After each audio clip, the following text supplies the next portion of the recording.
It is Monday, January 22nd, 2018, Wrestleview Live number 28, our first podcast of 2018. Welcome to the program. I am Adam Martin, editor-in-chief of Wrestleview.com. We're going to let everybody pile in here. We're going to let everybody step in. Promise I will never do that hand motion again on this podcast, but welcome back. It has been quite a while since we did a whole bunch of shows. In the month of December, we rounded out with our annual Christmas show where we raised some money, a little over $500, and we did a show for TLC. I'm trying to remember the name of the last pay-per-view that we did, but it's good to be back. And tonight we're going to be talking Raw 25. We usually never come on here and do podcasts right after Raw anymore. That's just... back in the VIP days, we used to do this on Monday, so it feels kind of weird to be back here doing this again. But the reason we wanted to do a show tonight, obviously Raw 25 was huge tonight, so we're going to talk about that. But I don't think a lot of people are aware that we're celebrating 20 years of Wrestleview.com, and we wanted to do a podcast tonight to talk about that. So I am not alone. Joining me on the show, a gentleman who he never does podcasts. He used to never want to show his face. He never wanted to be on webcam. He didn't want anybody to know what he looked like. He didn't want anything. But he's the owner. He's the webmaster of WrestleView.com. It's Mr. Paul Nemer. Paul, how does it feel to take off the lucha mask and show your face this evening, sir? I feel like Rey Mysterio. You feel like Rey Mysterio. How come? Yes, I am. Can I ask you why you never wanted to show your face or photos or? Why was that? Was there a calculated reason? No particular reason, to be honest. I just didn't feel like, I felt like being always hidden. That's it. You felt like being hidden. Why is that? I don't know. I run Wrestleview, right? So I figured you should be the face of Wrestleview, not me. You're the guy that has the better radio voice. You're the guy that's better. I do not have a better radio voice. Well, obviously. You're the guy that runs the show. I'm the guy behind the scenes that just makes the code work and makes everything work. I've always thought that anyway. Torque Man called you the wonderful wizard of Wrestleview. You are kind of like the Wizard of Oz. You were behind the curtain, and now although you showed up briefly on our Christmas show, which I think was the first time you had come on Christmas shows by phone, but never showed up on a webcam. So that's kind of... Never the reaction I got from Tom, from Hunter, from Jason, from a bunch of people like, oh my God. Yeah, it was cool. I liked it. It was fun. Yeah. It was a fun reaction. So we were watching Raw tonight. And I will be honest with you. I paid attention for a solid hour and a half, and then I started to panic because I realized we had to do a live podcast tonight. And we've been putting together a timeline of events of Wrestleview, and we're probably missing some stuff. And I know that there's staff members we might be missing. So I would like to preface when we do get to that, if for some strange reason we did not mention you on the timeline, I'm really sorry. We're going to continue to evolve it and update it, and we're going to kind of keep it going forward. So as this year progresses, we'll keep updating it. So I just wanted to preface that because I'm sure there's going to be people on the staff that are like, well, what the hell? How come I didn't get put on the time? And we tried to remember everybody, but literally there was so much stuff going back to 1997. So we'll get to that in a little bit. And I just wanted to preface that, Paul, ahead of time, because I know someone's going to get mad if they're not mentioned. Liquid Jesus asked Adam, when are we playing PUBG together? Whenever, man. Well, I got to make it work. Do you know what PUBG is, Paul? Have you ever heard of PUBG? No, I haven't. Ask Roy behind you if he's heard of PUBG before. Roy, you're hearing the podcast. Have you heard of PUBG before? That's Paul's brother, right? Okay, well, it's a video game, so I thought I would ask. That's why. I have not, no. He has not, unfortunately, and apparently not in Canada. Mr. V in the chat is also somebody that is part of the timeline. And if we didn't get as many details as I wanted to, sorry about that, Mr. V. Jason Amico says, I need to go on and rightfully eviscerate this. A lot of people not liking the show, Paul. And to me, it was an over-the-shoulder distraction as I was trying to make tonight look pretty. So I wasn't I really wasn't wanting to come on here and analyze it because it was like a nostalgia show. So I don't know why anybody would really I mean, what did people expect? A 5-star match on this show? Not that. I think they go in. It's like you can't treat this like a normal episode of Raw. Like even Goose in the chat, who's probably one of the biggest critics of this company, just said it's an anniversary show. And that's kind of like, I don't know if people wanted more stars or they wanted more legends or they didn't, sorry about that. They didn't get enough nostalgia that they wanted. Like, cause they didn't have like Hogan. Bret Hart couldn't be there because of his issue with his hand. He had botched hand surgery apparently. Obviously, like, CM Punk's not showing up on the show. He wants nothing to do with this company. It was like The Rock, like he wasn't a part of the show tonight. I mean, they showed clips of him, but I don't know. Maybe people were wanting bigger talent.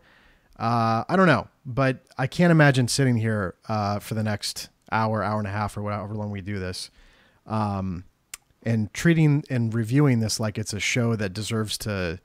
It's a nostalgia show. I mean, I loved the very beginning with Stone Cold and Vince, like Vince saying that he has brittle bones and he's on AARP now. And, I loved the opening. So that was the Austin stuff. I could have just like watched that and been fine for the rest of the night.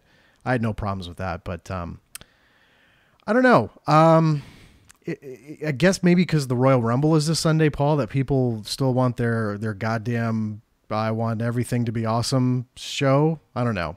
Well, when was the last time we had an amazing Raw before a big pay-per-view? I mean, usually the Raws before the big four shows are good. I mean, did I miss any big announcements tonight? Because maybe, so here's the other thing. Shawn Michaels went on ESPN tonight and he said, yeah, there's probably going to be some major announcements tonight. I don't recall there being any. So maybe people, got excited about that. I'm spitballing. I'm just trying to think of like what people were expecting. Liquid Jesus says, I didn't watch it tonight.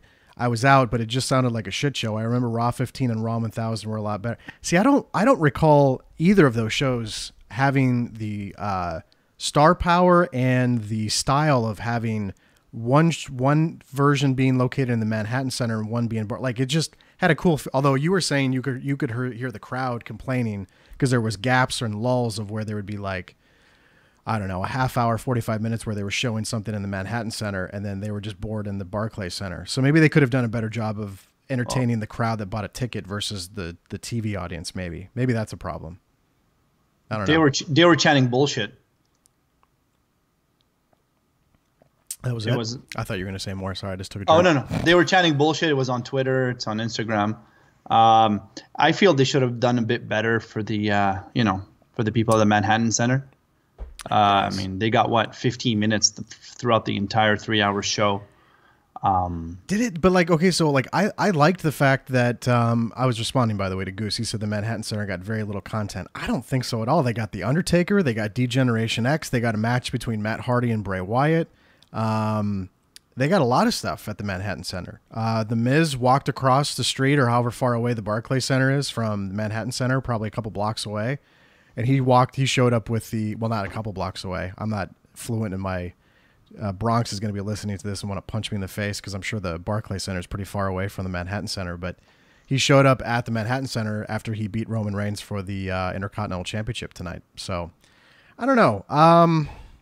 So fair point. Goose said for tickets that according to Twitter were $150 for the lowest. So that was $150 for the Manhattan Center one. So you got a lot of like member berries with the old ring ropes. And what was the old sponsor back in the day, Paul? It was Ico Pro. Ico Pro. Yeah. So they tossed that banner back up there. I don't know. I guess that's the risk you take when you do two shows from two different locations nearby, I guess is the only way really you could put it. I don't know. This is pro wrestling fans. This is, everything needs to be perfect. And if it's not, then it sucked. So I don't know. I can't watch wrestling like that anymore, being that angry. I wasn't surprised at the show. I mean, the show was what I expected it to be. It wasn't that good, but it's, like I said, it's the show before the Rumble, the last Raw. It's an anniversary show. I mean, like Adam said, what did we expect? This was it. And all the stars were there. So, with the exception of Lita, which I don't know why she wasn't there. Yeah. Kelly's there, but Lita's not there. I don't know. Yeah, that was kind of weird. That was pretty weird. I was wondering why Lita wasn't there. Didn't somebody mention something about she was on the chairs and like she was being advertised, but yeah, she didn't get to walk out and do. They did kind of like Hall of Fame introductions for the legend talent. They did it for all the old general managers. They did it for the old women's wrestlers. But yeah, I mean, it's I read this interview that Triple H did with Rolling Stone where he said they all kind of sat down and they had kind of a checklist of like, oh, I remember when this happened on Raw, and oh, I remember this, and there was like all these moments. And then he sat back and he's like, okay, so we have to somehow honor all of these moments within a 3-hour time span minus commercial breaks. Plus we're doing it from the Manhattan Center and the Barclays Center.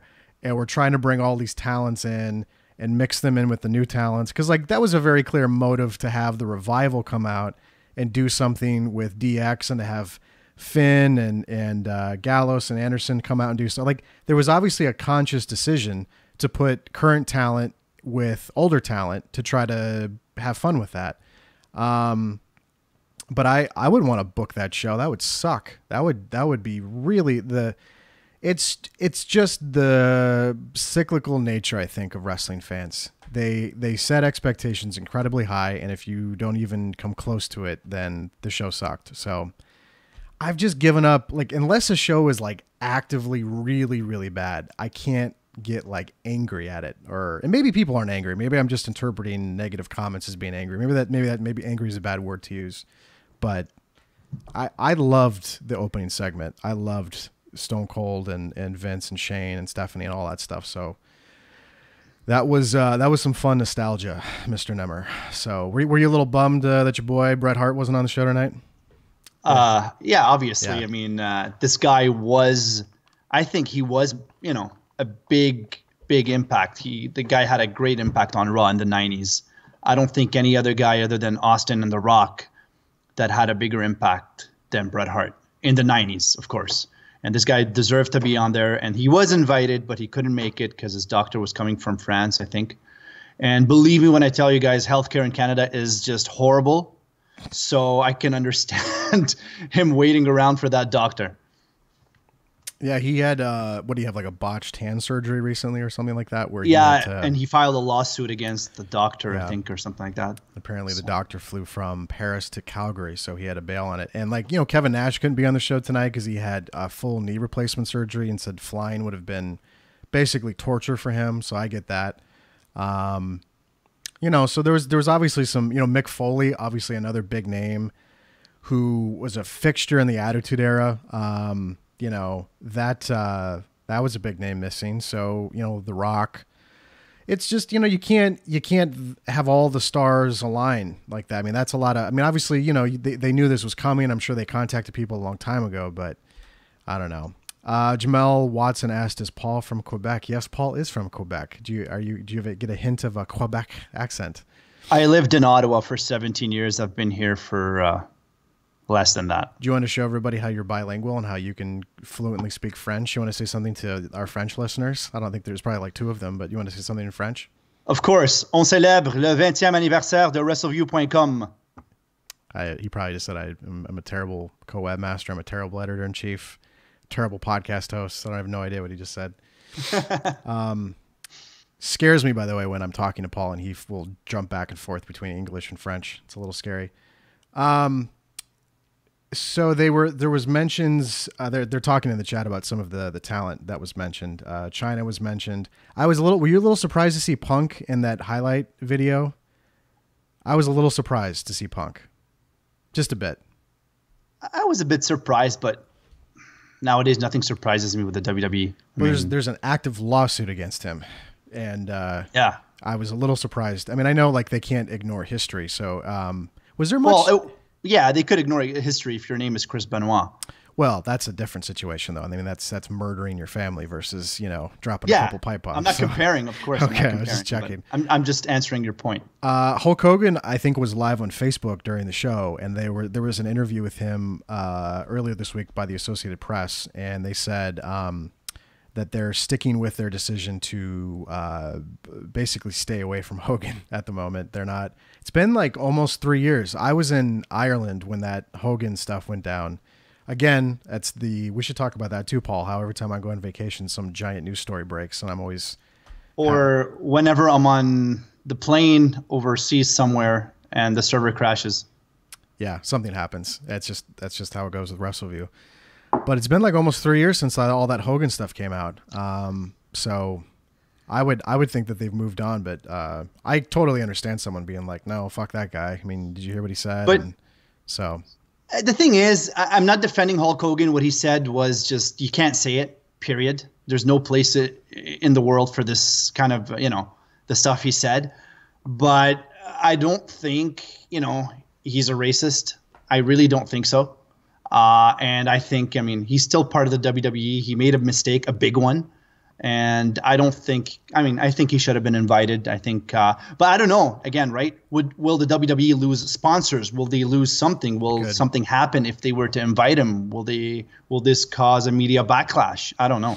At the same time, though, he was not a very big part of Raw. I mean, outside of when he came back in 2002, and he was with the company for a little bit, but he kind of migrated over to SmackDown in the draft, I want to say. So he was gone by the time. What was he? Well, Nitro. He was world champion. He wore the belt. So in 90, was it 93 was when Raw started, right? No, 93 started. He was there in 93. He showed up on a few episodes, not even. So he wasn't really that big of a part of it. I mean, because when I think like 90s, I think like Hogan, Nitro, and I know that came many years later, but. So he wasn't a big part of Monday Night Raw outside of that 2002 run, which, by the way, you were in attendance. Did you you didn't go to WrestleMania in Toronto in 2002, but you went to the Raw. You went to the Raw the night after, though, right? Yes, I did. So you got to experience that Hogan pop when it was that strange moment at WrestleMania 18 when the crowd turned on The Rock and cheered Hogan, and you got to be there for that nostalgia Hogan stuff. So that was a big Raw moment, though. I can't ignore that, but he wasn't 22 minutes, I think it was. It's ridiculous. That was ridiculous. So that was awesome. But yeah, I mean, the Hogan and Jamel was saying, maybe you say that for WrestleMania. I mean, you don't have to go full bore on a anniversary show. It's cool to have surprises, but you don't have to do that. It's by no means, but I'm just kind of scrolling through the report that our lovely Mike Tedesco did for us on Wrestleview.com. And he was basically, let me actually zoom in here so I can show everybody as I can scroll along while everyone's watching with us. So obviously we talked about the Stone Cold thing a little bit. Was there anything else on the? I mean, they mixed in matches as the show went. What would you think of Undertaker's appearance tonight? It's very. They were kind of almost saying like, "Hey, what did he mean by the stuff he was saying?" Like he closed his promo with a rest in peace, but there's this like talk of like, is he? Obviously the belief is that he's retired. He's not wrestling again, but there's also been. There's been rumors that he might be wrestling John Cena at WrestleMania this year. But I'm kind of, you know me, I'm a big Undertaker fan, but I'm ready to call it a day with him wrestling, at WrestleMania. I'm done with that. I've been done with that for a couple of years now, but I think he should have called it quits after Brock Lesnar, which was 2014, I believe. Yeah. Yeah. I don't know. Brian Farmer asking, did he put everyone on notice or did he retire? I don't know. Cause like Jim Ross, I was listening to Jim Ross and he's like, what does it mean? I don't get it. I don't understand. By the way, Jim Ross and Jerry Lawler were great at times. And at other times they sounded, like they were going to fall asleep. I think, Roy retweeted a photo of, it looked like Jerry Lawler, Jim Ross were sleeping at ringside. Here, I'm going to put this up on the screen. Someone got a shot of them. It looked like they were sleeping. It says apparently JR and the King are falling asleep. I don't know if that's just them looking down at, because they obviously have monitors at their table, but there was that was during a commercial break. Okay. So it looked like they were sleeping, but I don't know. They're old guys, but they sounded good. Jim Ross, man, when I was listening to him commentate Matt Hardy versus Bray Wyatt, he still does stuff that like Michael Cole and Corey Graves and Booker T just don't do. Like he was talking about how Matt Hardy had to use his speed against Bray Wyatt because Bray Wyatt's a big dude and has a lot of power. Very basic, very subtle. But I was like, oh yeah, that makes sense. That actually is useful information as you're watching a wrestling match. And like Michael Cole and Corey Graves and Booker T just don't They just don't do that. They're just like yelling at each other, or Michael Cole's too busy telling you to go on Instagram or Twitter. And I don't know. They're obviously being coached by Vince on the, the generals in the back, but just little subtle stuff like that with Jim Ross. So not that I'm like wanting Jim Ross to come back to commentary, because I've been ready to move on from that for a while. But Hayden in the chat says Lawler and JR know when to be quiet. So yeah, I would agree with that. Absolutely. I don't know. Does that ever catch you off guard when you hear them again, and then you're used to listening to the current commentary team? Just like, did you notice like very quickly, like, oh, those guys knew what they were doing? I miss those guys. Put it that way. From a presentation standpoint? Oh yeah, everything. Maybe because we grew up in their era, but we got used to them for so many years, and wrestling has changed and commentary has changed.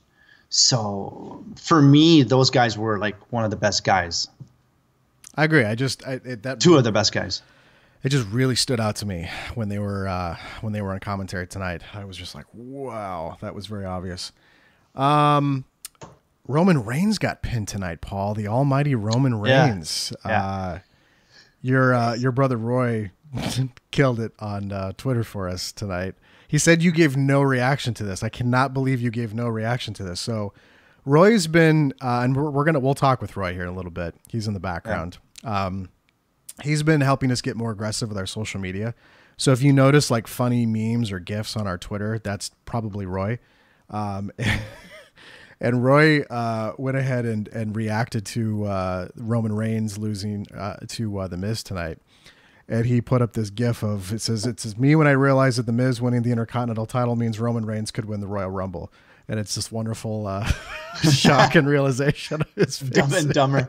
Which is our favorite movie. We always talk about Dumb and Dumber.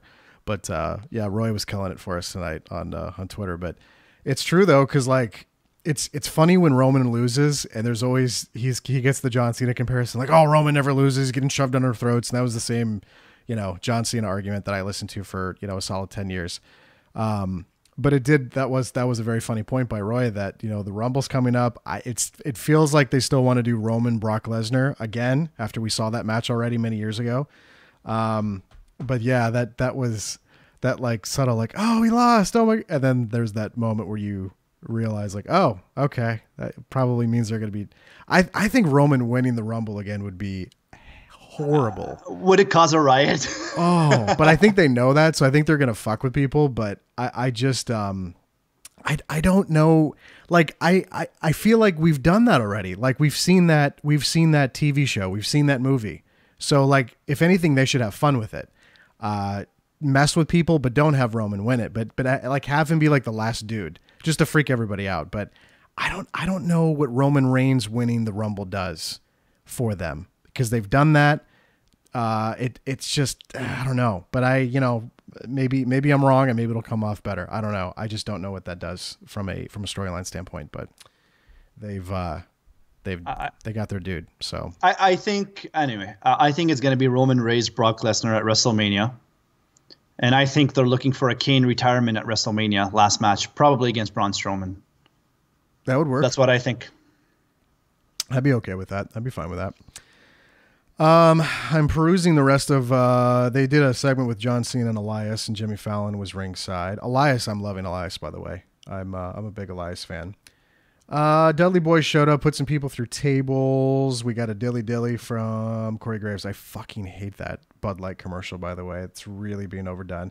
And then they closed the show with DX. So Paul's favorite group. Paul loves D-Generation X. You want to talk about how much you like D-Generation X, Paul? So Paul is a avid Bret Hart supporter, unapologetic Bret Hart supporter, does not like D-Generation X because of the early days. But here's the thing. You got very red when I said that. We run the site, right? Yeah. We know these guys. We know a lot of guys. We know what the wrestling. Well, we never were in the business, but we have an idea how it runs. I don't hate these guys. I feel the same way I think a lot of people felt about them. The majority of the locker room felt about them.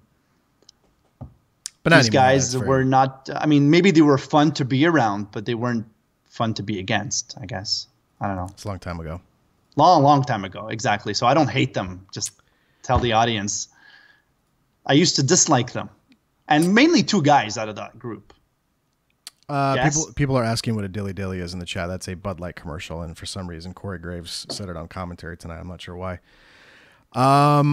So we were talking about how, from a review standpoint, this is a show that's like, well, how do you review a show like this? And then I think, oh, I thought it was okay, and then I go and look at our feedback. Now, granted, this is pretty early. The poll's only been up for like not even an hour yet, but 28% giving the show a thumbs up, 32 a thumbs in the middle, and overall 40% giving the show a thumbs down. So, what did people expect? Seriously, I don't know. The people that voted thumbs down, what did you guys want? Hulk Hogan to show up and throw a leg drop at 65 years old? What did you guys want? Like, I'm trying to understand. I don't know. People have very, very high expectations, do wrestling fans have these days. So that could change. We put the poll results up pretty early in the next morning, so we'll see how it goes. But yeah, people didn't like it. I mean, that's an early feedback, so that's not an overwhelming feedback so far. But thus far, people did not enjoy it, Mr. Nemer. So it is what it is. But people said the ending, or actually David Laster in the chat says the ending was rushed and predictable. Yeah, I mean, I don't know. You got to get everybody out there in the ring, and you got to do something with them. So why not have them work with some new and young talent and do something like that? People just have high expectations. Well, I think most of the show was predictable. Even the opening segment I found was great. I loved and it. I was watching it with my brother, and I told him, like, look, Austin's going to come out and he's going to stun all of them. And that's exactly what happened. Yeah, it was fun. It's fun. Who cares? Nobody cares. Like, it's an anniversary show, guys. Come on. Yeah. Chill out. Relax, everybody. All right. So let's talk a little history of Wrestleview, shall we? Yes. When do we want to talk to Roy? Is Roy going to join us in a little bit, or do you want to talk to Roy right now? It's up to you. Let's start this, then we'll bring Roy on. All right. So let's go over kind of what this is going to be. So we've put together a timeline, and this starts in 1997 and goes to present day. It's going to continue to evolve. We just kind of put in some stuff that we thought was worth people's time, and maybe stuff people didn't know about the website, or like when I joined the website, and people that Paul worked with in the early days, and all this kind of stuff. So we'll just kind of go through the bigger stuff. The coolest thing that I love about this, though, and we'll give everybody a link. We'll set this live. When are we going to set this live, by the way? Tomorrow. Okay. So the coolest thing about this is the screenshots that you got of all the old designs, which I love. I like going back, and I think we've shown, I want to say, what year was it? We did a big history and we showed all the screenshots. It was a couple years ago. So it's not the first time we've done this. 2010, I think. 2009, okay. 2010. It's been a while then. So it's not the first time we've done this, but so let's start. Let's start with the Doug. I just did Doug. Doug said that Paul's collar makes him feel inadequate. Let's start with 97. So let me go to the timeline here, and then we'll switch back and forth as we go through it. But so 1997. Do you want to talk about what the website was called in 1997, or we're not going to talk about that?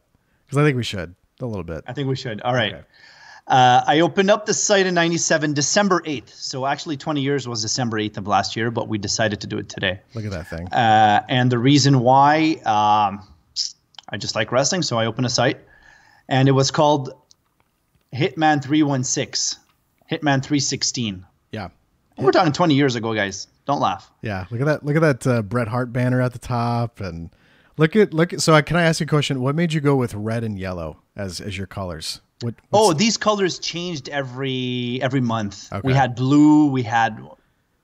It was the ugliest design, but for 1997, this was the modern look. Paul had a very innovative scrolling text bar here. I remember in 97, that was like top quality, top notch stuff at the time. So, but yeah, this was pretty early, ugly HTML stuff. So. And right up there where it says Wrestleview.com was written Hitman 316. Okay.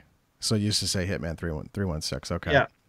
So this is, honestly, this is what most websites, wrestling sites looked like. At least when I started going to wrestling sites in like 96, 97, this is what they look like. So it was, so technically the site did open in 97. It didn't become Wrestleview until what year? 2000? February 18, 2000. Okay. So right there. So Wrestleview.com was purchased. Was there anything before that though? Like staff wise, like I didn't know you were going to merge a website with Wrestleview. Like what was that all about? Which website? Pro Wrestling Angle? Yeah. Like what's a Pro Wrestling Angle? I don't even know. It was a website on TWMP because TWMP at that time was hosting a bunch of sites, little sites. And one of them was Bill Clark's site. Huge Austin fan, by the way. So basically I started talking to Bill, and I said, look, Bill didn't have time anymore, and his staff was just slacking off completely. So I said, why don't we, we discussed a merger, and he was all in for it. So he closed his site, moved it to mine, and became a co-webmaster automatically. And that was it. That was the first merger. And your first reporter was Sean Plummer. Sean Plummer. His nickname was Plum Dog. Oh, my God. Nobody will remember these guys except the guys that were around 20 years ago. I just wanted to give some. And you did have some, like, I remember Fred Cook. I remember Sean Moniz. I remember Vin Goppel. Did I pronounce that right? Is it Goppel or Gopel? Goppel. Okay. So I do remember some of these dudes. I remember the Fred Cook Innovators of Wrestling because he ripped that off from ECW. So I remember that. But the one thing, so this is a big one. Bob McGee, who still does columns to this day for his website, Pro Wrestling Between the Sheets. So talk about Bob McGee, because it was, by the way, you spelled it as I see it instead of as I see it, just so you know. I'd like to. Wow. Oh, yeah. Well, this is why it's in production. It's in development and not in production. The name of his column is As I See It, not As I See It by Bob McGee. Bob McGee has been a huge part of Wrestleview, and I think a lot of sites on the internet, wrestling sites. Bob is your indie guy. He's the go-to indie guy. He's covered indie wrestling for as long as I could remember. And he used to write his column, As I See It, by Bob McGee. For 12 years, he was doing it on Wrestleview. And this guy is a professional. I like him. He's a friend of mine. And I still manage his site whenever he needs me. That's about it with Bob, really. Let's see, what else do we got here? Sorry, I'll go to the shot here. You did co-webmaster channel. So I remember. So I don't remember Wrestling Complex, but I remember Sean Moniz. Did Sean Moniz run another website? Yes, he did. What was the other website? WrestlingComplex.com. Oh yeah, I should read. Yeah, and he was running it while reporting on Wrestleview, and then at one point, Wrestling Complex just closed. I wouldn't say it was a merger. He closed, and he kind of just was dedicated to Wrestleview. And then at one point, he faded away from wrestling, came back to the wrestling scene, opened up Wrestling Complex again, trying to revive it, and then went out again, I think. Okay. And Sean was also a co-webmaster, and he was with me for at least a couple of years, at least. You also, this is when you started doing interviews for the website. Did you panic when you talked to Terry Taylor? Was your first interview? Did you get all nervous when you had to do it? It was the weirdest thing and the funniest thing. What happened was that day, and this is what I think, like 19 years ago. I think I had my first interview 18 years ago. 18 years ago. 2000. What happened was, and this was the first interview Wrestleview got, and this got media attention online, of course. Mm-hmm.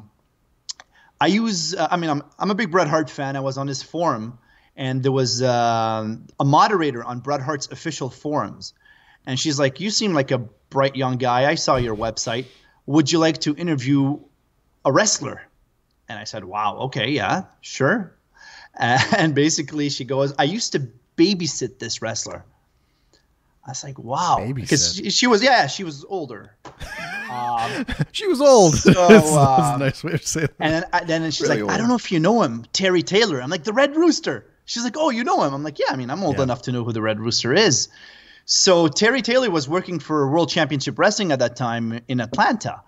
So she basically told him about me. He accepted to do it. She gave me his number. So I called his office, left a message, never heard a call back.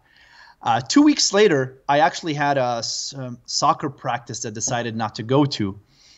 I don't know why. I stayed home and the phone rang, and there was no cell phones back in 2000, for me at least. There was, but not for you. me. Yeah. My home phone rang, so I pick up and it's like, "Hello, may I speak to Paul?" I'm like, "Speaking." He's like, "Terry Taylor from World Championship Wrestling," and I'm like, "Fuck." Did he really say World Championship Wrestling on the phone? I swear to God, he said, "This is Terry Taylor from World Championship Wrestling." So I ran on the computer, I had my questions lined up, and I spoke to Terry Taylor for about, I don't know, like half an hour. Did you get nervous? At first, I got nervous because I had to rush to the computer. I wasn't ready, and I didn't want to tell him, "Oh, call me back," because it probably would have lasted another 2 weeks. Did your voice change? Did you have were you going through puberty at the time? Mr. No, Taylor, no, it's not questions. it's not like when you met Goldberg. No. Yeah, no. My voice did crack when I interviewed Booker T in person, and he made fun of me very quickly. But because I was just a panicky Pete. So here's the thing that people don't understand they're like listening to this or watching this. It is one thing to watch professional wrestlers on television. It's an entirely different other thing to stand in front of them and ask them questions and not be like a panicky Pete, because you feel like you can do it. And then when you're there, you just like, I remember my hands were shaking talking to Booker T. I have no idea why. Like, why would I be nervous or scared? Like, I should be happy and excited that I was meeting Booker T. But I was like so nervous. And at one point he's like, "Are you all right?" And I was like, "Yeah, I really want this to go well." He goes, "You're doing fine." He goes, just relax. I'm just a person. Was that the first wrestler you? I think Booker T was the first person I interviewed in person. The first person I ever interviewed was Kid Cash, which was on the phone. And the first person you talked to was Ric Flair. The first wrestler I ever spoke to was Ric Flair, and that was because Paul was at a bar where Ric Flair was getting fucked up, and Paul puts me on the phone with the Nature Boy, and Ric Flair, and at the time I am 15 going on 16. And Ric Flair proceeds to ask me what I'm doing, why I'm not drunk, and why I'm not fucking any girls. And I said, "Well, Mr. Flair, I'm sorry, I'm 16 years old." And he goes, "Oh, Jesus." And then he hurried up and he handed the phone back to Paul. But that was my Ric Flair experience. And Paul, I could hear Paul giggling in the background the entire time, but that was wonderful. That was like my favorite story ever. I don't know if I've ever told that story before, but anyway, so you were interviewing Terry Taylor, and you got all panicky a little bit. No, at first, because I wasn't in front of the computer, I panicked because I didn't want him to call me back. I'm like, no, I got to get this done right now. I've been waiting 2 weeks for this guy, and that was it. But once the interview started, I was calm. Yeah. Cool, calm, collected. I was born to do this. There's I was born to do this. This is fun to do. By the way, around this time frame, you proceeded to introduce a new design to Wrestleview. A lot of dark gray in this one. I think I made this logo, the old "We Are Old School" logo. Yes, this was the year. We'll get to when I joined in 2001, so I would say this is more 2001 design. But I made this. It looked like a BMW logo. I just put a W over a V, and I remember I sent it to Paul, and Paul's like, "Oh man, this is great, man." I remember you had sent me a different one. I'm like, "We're not Volkswagen, man. Yeah, change it." But then you liked it though. Eventually, we stuck with it. So, and eventually, and we'll talk about, and Brian Farmer's in the chat with us right now, Paul, and we'll get to Brian Farmer's updated version of that logo very soon here. Yes. By the way, there was Goosey mentioned Lords of Pain and how that was the first website he ever discovered. And you have a thing in here about working with Calvin Martin of Lords of Pain. So talk about that. That was late 2000, August of 2000. Yeah, what happened was, Calvin opened up LOP in July of 98. He opened it because he had merged with Gerald Dunn's WrestlingEmpire.com, if I'm not mistaken. Or Wrestling Empire became LOP or something like that. And then Gerald Dunn phased away, and Calvin did a tremendous job with LOP, which is up until today. They're doing very, very well. And he helped out Calvin with some reporting, I think in 2000. I forgot what year. And you did too. Yeah. I was a Lords of Pain reporter. Yeah. A lot of people don't know that. I don't even think Goosey knows about that. I used to report news with William Martinez. Well, that was his name, right? Will Martinez, yeah. So then what happened was Gerald Dunn decided to come back in 2000, 2001. Yeah. And he opened up LOP Media. And I don't know how he reached out to me. And he's like, I'm opening up LOP Media. He's not necessarily competing with Calvin. He's still on good terms with Calvin. But he wanted to open up LOP Media. And I was his reporter helping him out. And then I saw that Gerald wasn't much interested into it. So I said, okay, you know what? Why don't we merge? And we talked about it for like a month. And then finally the deal fell through and Gerald Dunn ended up just closing the site. Do you remember why we left Lords of Pain? Of course I remember why we left Lords of Pain. Do you want to talk about that? Sure. Okay. It wasn't anything against Lords of Pain or Calvin. A great guy, great site, great fan base. It was more there was a decision made by Calvin to hire a couple of goons. And when he hired those two goons. Call them out, Paul. Call them out. Shoot time. Do it. Everybody knows who they are. I don't even think they're active anymore. Are they even active? You know what? I don't care. They stole a lot of news from us. They used to copy and paste our reports. I was doing Raw reports. One of them was Ryan Clark, and the other one was Matt Boone, because Paul doesn't want to talk about it for some reason. But it's I don't like taking shots at people. We're not taking shots at them. We just thought that what they did was not good.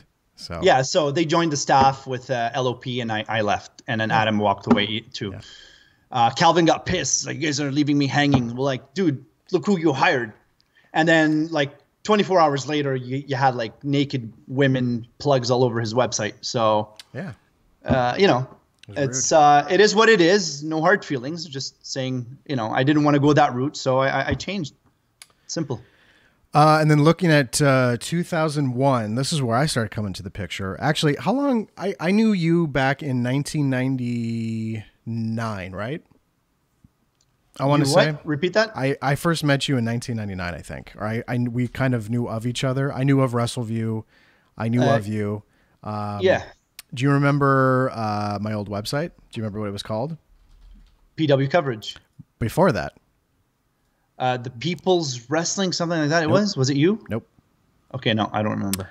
It was called Know Your Role Wrestling. Yes. Yeah, see, People's Wrestling. I knew it was something with a rock. Yeah. Let me see if I can. Oh, none of the images work. Okay, well, I can at least put it up on the screen. I probably should have done a little better show prep than this, but this is what it looked like. I used to have a big graphic of the Rock, and I was a big Rock mark back when I had hair. That's right, Hayden. This is what it looked like. And I had it's all broken because this is on archive.org, but I used to go by Adam M. I did not use my last name for some reason, but yeah, that's what it looked like. If this image worked, it would be a large image of The Rock with the WWF Championship over his left shoulder. So that was my first. Were you a big fan of The Rock? I loved The Rock. I still do to this day. But you were a bigger fan of Hunter at that time. No, I was a way bigger fan of The Rock. It was because The Rock started to leave wrestling a couple years later. That's when I started to gravitate towards to Triple H. And do you want to tell everybody what my nickname was back in the day? Madam Adam. That's right. Yeah. You want to tell them the reason? Yeah, because I didn't go through puberty, so everyone thought I sounded like a girl when I would get on Yahoo Messenger we used to use for Yahoo Messenger. Yeah. Yeah. They used to call me Madam Adam, so I would come up. Does anybody remember the ICQ days? I never used ICQ. That must have been like a Canadian thing because I just never used ICQ. It was you before loved MSN, before AOL. Yeah, you used to love. You're like, yeah, get on ICQ, and I was like, what are you talking about? But yeah, that was my old nickname. So going back to 2001 though, I started a website with Kevin Lowry called Pro Wrestling Coverage, and I could actually pull up. Let me. I could probably show people what that looked like back in the day, but in the meantime, actually, this is more. This section here is about Kevin Lowry joining Wrestleview before I officially joined Wrestleview. So talk about that a little bit. Boy, long time ago. I don't remember, man. Well, I mean, he joined. I'm joking. How dare you?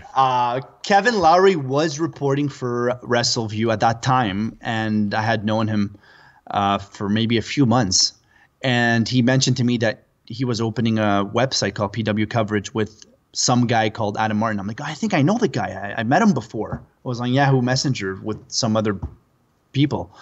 And he's like, yeah, well, him. I said, oh, okay, that's cool. And me and Adam started the Lycos radio show after, though. It wasn't there. So he started the site, and Kevin Lowry was still reporting on Wrestleview while running the site with Adam. This is my old Photoshop skills right here on display. If you're watching on the feed, my old. For some reason, I thought Triple H and Stone Cold were the two most important people, and then I put everybody else in the middle there. I don't know why. You got one right. Why did I choose? I choose Undertaker, Goldberg, Kurt Angle, Booker T, Jericho, Trish, Rock. I don't know. That's funny, but Lycos Talk Radio is the one. I had to sneak in a picture of Triple H, and Paul hated it, but we started doing the Wrestleview audio show around that time, and we were the #1 show on Lycos Talk Radio. If you remember. Were the #1 rated show for wrestling or any show. Anything. We were any show. Period. Any show. Yeah. Any show. Yeah. Any sport, any politics, anything. So we had fun with that, and it was basically kind of what we're doing now. But we would open up software, and we could take calls, and we did trivia, and we did a whole bunch of goofy shit on that show. So that was a good time. And then Graham Cathon, I always pronounce his last name wrong, but Cathon. He's going to hate me when he sees this. Sorry, Graham. Sorry about that. But he's the owner of the history of WWE.com, which is a great website. And you started working with him on Wrestleview that same year. I got to know Graham. If I'm not mistaken, again, I think it was through the Bret Hart website. I could be wrong. I got to know him there, and we started chatting. I think it was on ICQ or something like that, or AOL Instant Messenger. I don't know. And the guy was so knowledgeable about wrestling. And we started just playing trivia like 15, 20 years ago.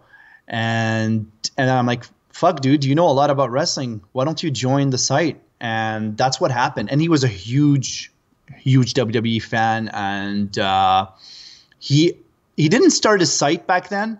He was a lot into videotapes and things like that for wrestling. And Graham stayed, I think, a couple of years with us before vanishing. I spoke to him 2 days ago. I don't know if he's going to make it tonight. Probably not. He's in the newspaper business. He's doing very well for himself. So I keep up with him on Facebook. So we talked about the Lycos Talk Radio thing, and then later that year in May, I had myself a big decision, Mr. Nemer. Do you remember what this big decision was? This was me deciding to close down PW coverage and merge with Wrestleview. And I remember you called me on the phone, and you had this long talk with me. You're like, listen, you've been doing this for a long time. I've been doing this for a long time. You have all this content. I'd like to bring your content to Wrestleview. We'll grow Wrestleview. You'll work with me, and that was my first day with Wrestleview. I think it was like late. It's funny. I don't know if you know this story. I was living in Colorado at the time, and I walked outside and I sat on my porch, and there was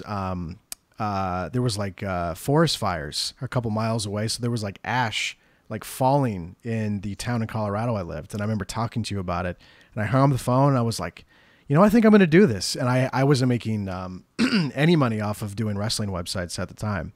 And yeah, Goosey's right. Paul bought Adam without paying a penny. He's right. Paul didn't pay anything.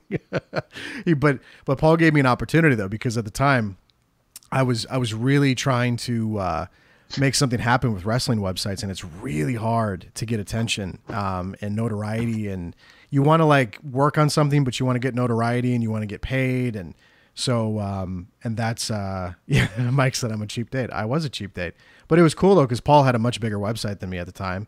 And he was offering to, not only I was going to become a reporter, but you offered co-webmaster right away, like immediately. I didn't have to like pay my dues or anything. Like, you're just like, nope, you're a co-webmaster. So boom, right away. So what made you do that, by the way? I've never asked you that. What made me do that was, one is I needed a co-webmaster because Sean Moniz was fading away. And two is I saw something in you, and then this is not, I'm not reading it from a book or stealing it from a movie, but it's true. You were so like dedicated. You were eager to learn so much more. And I'm like, dude, if I bring this kid on. I was a kid, yeah. You were a kid. If I bring this kid on, this guy's not going to make any mistakes. And I remember whenever this guy was, in a tough task or tough decision to make, he's like, Paul, what do I do? And I'm like, well, this is what you do. And guess what? Now I'm the one that asks Adam, what do you think I should do? No, I don't regret the decision. Do you? Every day of my life. No, I'm just joking. Of course not, because that gave me an opportunity and it grew to what we're doing, what we're talking about right now. So Mike Tedesco says, I'm getting choked up from all the bromance. It's so adorable. It's so sweet. So 2001 is when I joined the site and I closed down PW coverage, which honestly didn't have much traction. So what was weird was I moved to Colorado and Kevin Lowry was living in the same town as me. So we actually started to hang out. We built the website together. He would actually come to my house after I joined Wrestleview. And we would watch early NWA TNA pay-per-views together. We would review them. He would do his column. So we became good friends that way. And then shortly after that merger, we started doing the We Are Old School tag. And that bumped into, I'm going to bring up the other screenshot here, 2002. I remember you used to fucking hate how many times I wanted to change the design. Do you remember that? How much you hated that? I'd be like, Paul, I think it's time to change the design. You're like, no, it's fine. But we moved to this one, which was, we still stayed with a darker look, but we emphasized, God, we said Wrestleview.com and that looks so like.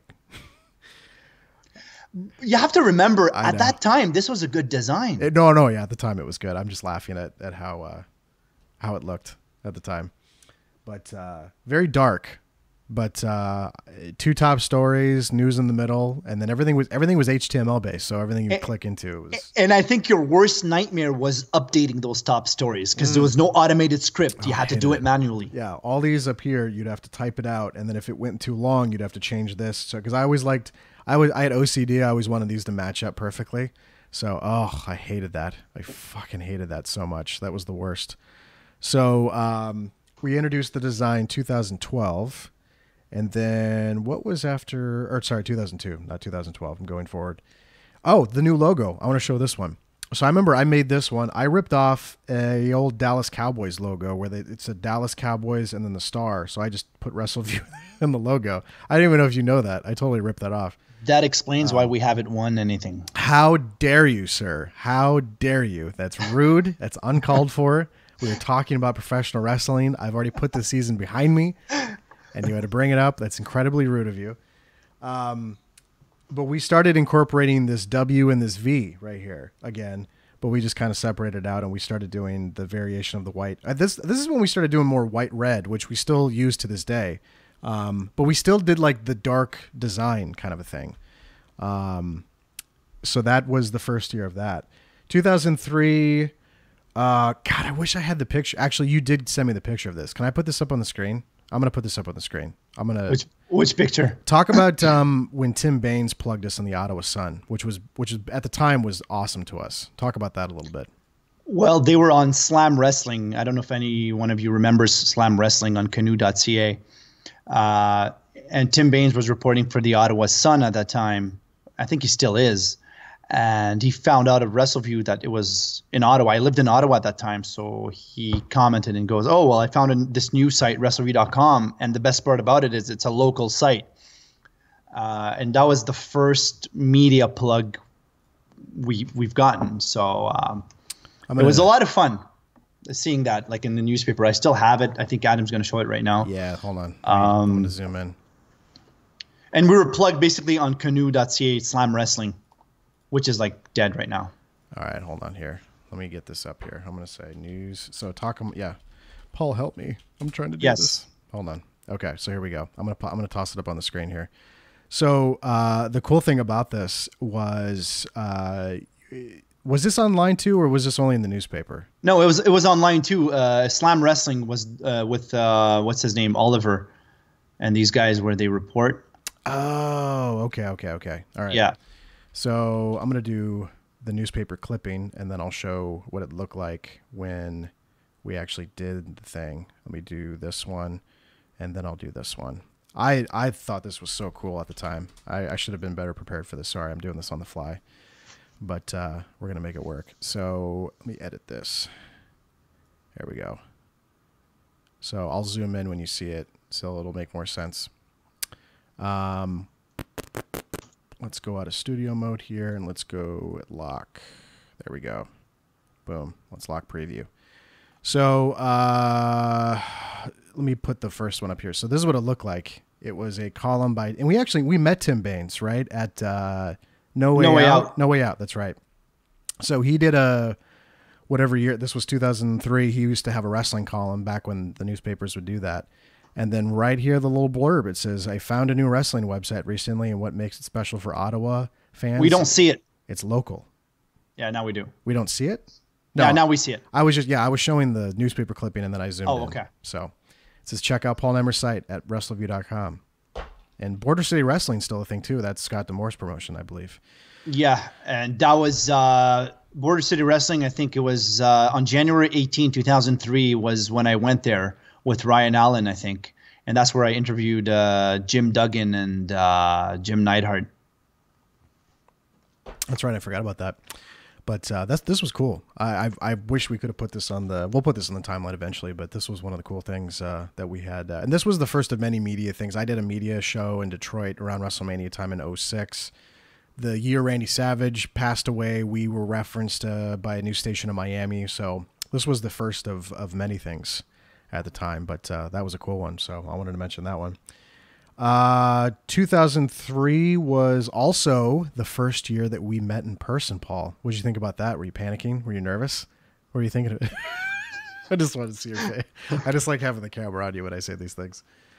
That was kind of weird, though. It is weird to meet somebody that you only know on the internet and that you've talked to on the phone.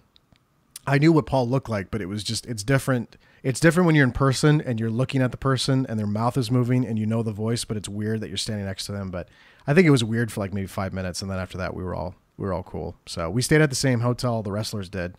So some of the wrestlers wanted to talk to us, and some of the wrestlers told us to fuck off. One of my favorite moments was Eric Bischoff leaving the bar and going to the elevator, and a bunch of fans were trying to talk to him, and he goes, yeah, fuck off. And then the elevator door shut.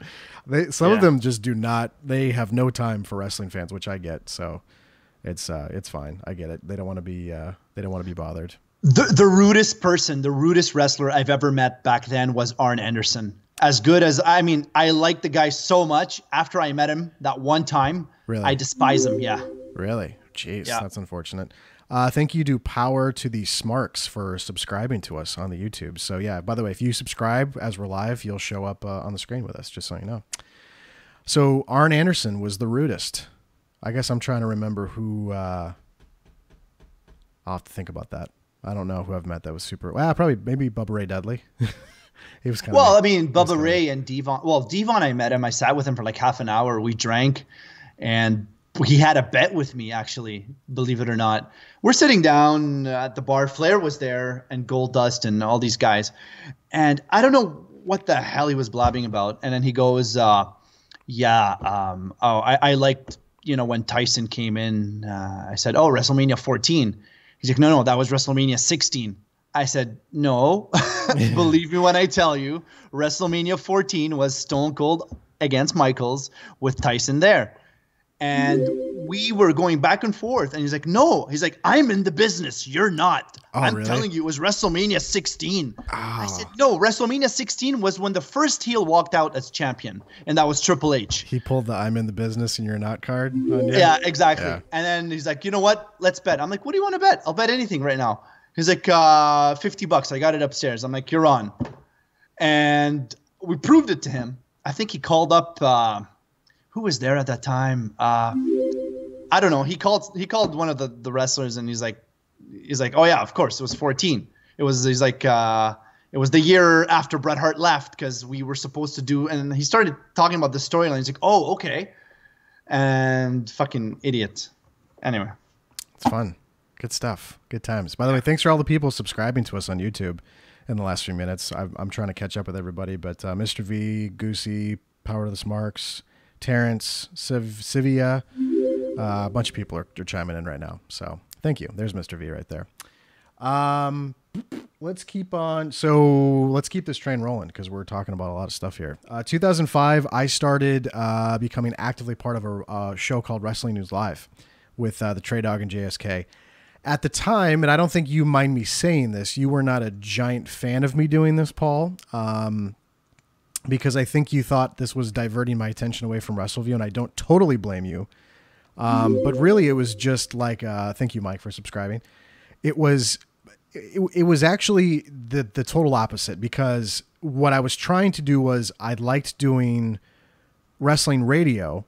But you wanted to make it really happen with Wrestleview, but I just didn't. We didn't have the background enough, and we didn't have the equipment, and there wasn't at the time. Now it's easy to start a podcast. It wasn't that easy back in 2003. Thank you, David, for subscribing. So I started doing Wrestling News Live with Trey and GSK, and then Wrestleview became the official news source of the program. And then you agreed around this time to put a link to Wrestling News Live on the front page of Wrestleview, which you did not do for just anybody, because you were very particular about that. But so yeah, you were a little, and it's okay to talk about now, but you were a little iffy on me doing the Wrestling News Live thing, because you wanted it to be part of Wrestleview. You didn't want me doing my own thing. Well, it wasn't about you doing your own thing. It was about, why didn't we have a radio show? And I wouldn't say I was wrong, but in a way, I didn't want you to, like you said, you devote all your attention on the, Wrestling News Live, and then some stuff will be missing on Wrestleview. So that's why I was against it from day one. But I like Trey. I like, God bless his soul, JSK. So I like these guys. I didn't have anything against these guys, but it was just, your right-hand man doing a radio show elsewhere, not on your site, and afraid of, not having him or having him miss a few reports here and there. So Grash in the chat says he found Wrestleview because of Wrestling News Live. I'm just waiting to see Paul's reaction to that. And then Goose said, I found Wrestling News Live on Pal Talk through Wrestleview. So look at that. Two-way street. Two-way street there. Some people found it through Wrestling News Live, and other people found Wrestleview through it. So there you go. This was Power to the Smarks. That's Alex Cars, who does the NXT recap for us on Wrestleview. He said, it's hard to believe there was a time before the onslaught of wrestling podcasts. That's why we only do these randomly once or twice a month. There's too many wrestling podcasts out there right now. This is also the same year we introduced this design. Do you remember this design, Paul? 2003. I loved this banner up top. I thought that was cool. We had old school Hogan. Actually, it was a Hulk Hogan Bret Hart banner. Look at that. It was all Hogan. And why did we do that for? Do you remember why we did that? I don't remember who did that, to be honest. Was it because was it the nostalgia of Hogan back? Maybe that why I don't remember. I wish I did, but there was a reason behind it. I wish I did. Okay. I don't remember. But I did like this design. So that was about the time we again, once a year we changed the design. I don't know why we did that so much, but we did. So 2003, let's see what we did. Oh, so we also changed this. This was my favorite design back in the day. I loved this one. The one that was all yellow. I loved how we blended the top of the banner with the gray background with the Flair, Bret, and Ted DiBiase thing. Yeah. I want to say this was the year a lot of people started getting involved with it. I want to say Brian Farmer got involved with the website around this time. Hunter Golden, because this was more towards 05, 06. We changed it again, but this design, was this our longest design we stuck with? Yes, for 4 years, I think. 4 or 5 years. Yeah. This was, I loved this. I still think this looks cool. I mean, I know it's very dated still, but I loved, and this is when we did a brief WV audio show. I did it with Ryan Drosty, who we'll talk about in a little bit. I think we did like 4 or 5 shows and then we bailed on it because I think we interviewed like Chris Sabin and a lot of TNA people, and then we just like, it didn't really go. I didn't have very good equipment at the time. I had like a stick microphone you would plug into your computer, and then I would record interviews with wrestlers by putting the speakerphone on my phone. So it just sounded really shitty. So this was what you dated. You said this was 2004 to 2007. So let's start going. Let's go through those years a little bit. Hunter Golden joining the website in 2005. This is when Hunter became the official Raw recapper for us. So 97 to 2001, you were the Raw recapper. Yes. 2001. I was the Raw recapper, the pay-per-view recapper, all the Nitro recappers, Thunder recapper, everything that existed between WWF and WCW. and then I took over Raw 2001. Did that till about 2006, I think, or 5. And then Hunter took over, and Hunter held that for a long time. I think till 2000. A solid 5 years. Solid 5 years, yeah. Hunter was like, this is when Hunter was in college, when he was John Cena's resident advisor, and like his senior year. So Hunter was covering Raw when Cena was in his college. It was pretty entertaining. And then this is also a year later. We did this new logo, which this is Brian Farmer's work right here. So Brian Farmer did it was actually designed to be a desktop background, and he sent it to me and he's like, hey, I messed around in Photoshop. I took some of your old banners and I put stuff inside the Wrestleview WV. And, I loved this. And we kept this and stuck with this for I want to say close to 10 years. This was our main logo. I still have business cards with that logo somewhere here. You still have business cards? Yeah, with that logo. You do? That's awesome. So yeah, Brian killed it. He did really good with that one. So we stuck with that logo for a really long time. And then this was also around the same time we did massive staff restructuring.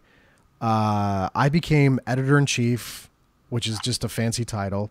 Hunter became the managing editor, and Tom Van Stone became the official web developer. Because I want to say that year, what year did we move? Oh, okay. So we did do this design briefly. I remember this design, the all yellow one with the little the bubbles. I always remember these as the little bubble tabs. There's the Wrestling News Live logo that Tom that Paul fought for a long time. He didn't want to put out there. We kept this design for a couple years, and then Tom came in and built this for us. And this was around the time we launched the VIP section. And this was one of the, so how was this was right after we did that failed all white design, right? Which we don't have any screenshots of, unfortunately. But, exactly. So, well, let's talk about that white design for 1 second. Do we have to? I think so. Mm-hmm. I don't know what it is, but it seems like our readers, our visitors, our loyal visitors, beloved visitors, they don't like when we get a white background. No. It took me a while to get used to it, I'm going to be honest, but nobody liked it. No. And we took that same background and we put it into a dark background when Tom did it, and everybody loved it. Yeah. It's like, fuck, dude, it's the same design. Couldn't you switch between light and dark on this design that Tom made? Yeah. Okay. That was that Tom did that for us. Yeah. I liked this design. I thought this one was very sleek. You had these tabs you could click between. You could see columns, you could see results, you could see podcasts we did. There was a ton of the news subjects lines were very short, but you could go through. I loved it. It was very simple, but it was cool. So that was one of the first ones that Tom did for us at that time. Which, by the way, guys, we're going to switch back to a dark background. Maybe. Let's see the reaction. Maybe. Well, not on desktop, on mobile. Yeah, on mobile. Starting probably tomorrow. If it's done, if it looks good. I want it to look good before Paul gets very excited. He wants to do that stuff. And this is the same year that we launched a very aggressive endeavor called the Wrestleview VIP area or the Wrestleview Radio Network. And so Paul, myself, Hunter Golden, Tom Van Stone, we all flew. Well, Paul and I flew to Springfield, Missouri, and we met with Hunter and Tom. And we all got together and we made a plan, and we decided, okay, this is how much money it's going to cost. This is the type of content we're going to do. And how long, what we did. We launched in May of 2009, and I think we all met in November of 2008. So it took some time. It took a lot of time, actually, to put it together. But so I think the one thing I will say that I don't understand, I think people thought that we just kind of like farted out the VIP section. I don't think they realized how much time we put into it, how much money we put into it. That's the other thing that a lot of people didn't know. We sunk a lot of money, server costs, equipment. Everybody got a soundboard. Everybody got a mic. We had to make sure that the content we were providing wasn't going to crash. We had to have a live audio stream. So if people wanted to listen to us live on Mondays, they could do that. There was a ton of stuff, just a ton of stuff. And unfortunately, the negative stuff got more attention than it should have. But I remember being very cautious about charging money because we never charge money for anything on Wrestleview. And I remember even you were like, oh, I don't know about this, if we should be charging money. But we also said like, okay, $4.99 is pretty affordable and we're going to provide a ton of audio content for you. And it wasn't super aggressive. There was no network at the time. There was no podcasting was popular and it was starting to gain momentum, but not as to the degree it is now, where every wrestler has a podcast and stuff like that. So, but it took a long time to, and Tom had to learn stuff and I had to learn stuff, and it was a big endeavor. And then that led into, so Wrestling News Live was the flagship of the network. And then there was a ton of other shows associated with it.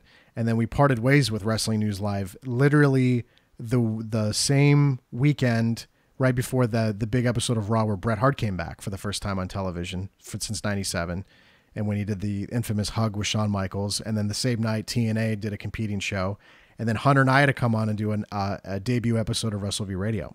So after all the mess with Trey and JJ that went down. So that started that year. And then Doug Lackey joined us as part of the Wrestleview Radio show. We did 2 shows a week, and then there was just a ton of other shows that followed. So we'll expand obviously more on that, but that was a big part of the network, was Wrestleview Radio starting, and then it divulged from there.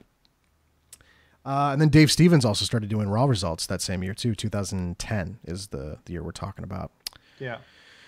And then Jason Amico also didn't David show up around the same time Anthony did? Yes, Mr. V and Anthony. So I guess let me backtrack a little bit here. So 2009, 2008 was when so a little bit before, around this time, 2008 is missing, is when Hunter hired a ton of columnists, and one of them was Mr. V, and there was a ton of other people. Doug was one of them. Joe Biomonte, just a ton of dudes. That's why I'm saying we're gonna try to get everybody on here. We just have to go through our archives and put people's names down. But a ton of people were a part of that. So yeah, absolutely. So yeah, Hunter was doing Raw, then that led into Dave doing it, and then Jason joined the staff and started doing news for us 2011, I believe. So I hope we have that right. Are people already complaining that we're leaving them off the timeline right now in the chat? Is that no. Mike Tedesco is, but he doesn't know that he's actually on it. Yeah. You just have to scroll more down. Yeah, we're getting to you, Mike. How dare you, sir? Calm down. Strap in, enjoy yourself, have a beer. Wrestleview Civil War. Yeah, we did a Wrestleview Civil War that year too. Do you remember when they did the stand up for WWE campaign many years ago? We did a stand up for Hunter Golden campaign because Hunter made everybody mad because he made fun of TNA. He said if you watch and support and condone TNA that they're going to hell. And that made Trey and JJ and a lot of people mad. So we did a stand up for Hunter Golden campaign to troll them basically. So we pretty much trolled those guys for 2 years. And then people were like, or I remember you were like, guys, you got to stop doing that. We're like, I know, but it's so much fun. But we were just a bunch of trolls back in the day. So we just, basically anytime anybody took a shot at us or made fun of us, first of all, we would laugh because we would think it'd be funny that they would dedicate airtime to us. And then second, our way of like retorting was just to troll back with just being sarcastic and goofy and stupid. So we have a ton of VIP content that we can put on. We should almost make like a VIP timeline, Paul, at some point. We should put that together because there's so much content there. Sure. 2011 was also a big year for me. I got invited to broadcast live at the Dan Gable Museum in Waterloo, which has a pro wrestling wing. And I sat down and I interviewed a couple of wrestlers. Jim Ross was incredibly rude to my face. I remember that. We were just talking about wrestlers being rude. Jim Ross was incredibly rude to my face. But I interviewed Hacksaw Jim Duggan, who you also interviewed back in the day. Yeah, so I remember. So Paul interviewed Hacksaw, and I remember listening to your interview with him where that happened. Where did you interview Hacksaw Jim Duggan? When? January 18, 2003. But where did you do it though? Like, was it at a bar or? It was at a bar. Well, Border City Wrestling was holding their event, and it was like the bar right beside it. Okay, because I remember there was everybody around me. I had my audio kit ready, and I'm interviewing him, and everybody's just listening. And then he goes, "Oh." And he also, I'm gonna cue this up, by the way. He, for some reason, was the one guy that could not get Wrestleview down. He always called it Wrestling View. No matter how many times I said it, it was always Wrestling View. But I remember interviewing him, and I had this little moment with him, which I'll play at the Dan Gable Museum. So here we go. Let's bring this up. Well, thank you, and I appreciate Wrestling View taking the time to talk to me. But you know what we got to do before we go, brother? Let's do it, baby. Right. Here we go. Ho! Nothing like it, brother. That was so ridiculous. That was one of my favorite moments ever, interviewing a wrestler. But back in my chubbier days, I was a little chubby bunny back then. I ate all the foods I wanted to, and I drank all the beer I wanted to. I was a chubby bunny. But yeah, Hacksaw was a blast to interview. So we both Torque Van says, I find Adam with hair unsettling. Adam looks younger now. Adam with no facial hair is weird. You look better bald. See, I'm getting positive reinforcements. So some people like it, some people don't. But yeah, I look like a weirdo back then. But I did not expect Hacksaw to do. He did that with like a ton of people, but I thought he was just going to blow me off. But Hacksaw was a super, super nice dude. I was actually starting to pack up, and he's like, "Hey, brother, did you want to talk a little wrestling?" I was like, "Yeah, I'd love to interview you, but I thought you were busy." And he sat down, and we did like a 5-minute interview. So Hacksaw's a good dude. Good stuff. He's a nice guy. He's a super, super nice guy. What else do we got? Oh, interviews. Speaking of interviews, you talked to your idol, your hero, Bret Hart, in 2013. Why don't you talk about that a little bit? Well, we've met Bret before 2013. We met him. We were at the Hall of Fame when he was inducted, and then we met him in New York City. I think we have a picture.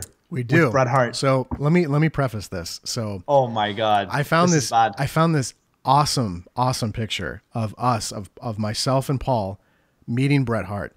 But Paul tells me I do not want anybody to see this picture because Paul's embarrassed with the way he's dressed. No, it wasn't the way I was dressed. You said you looked like...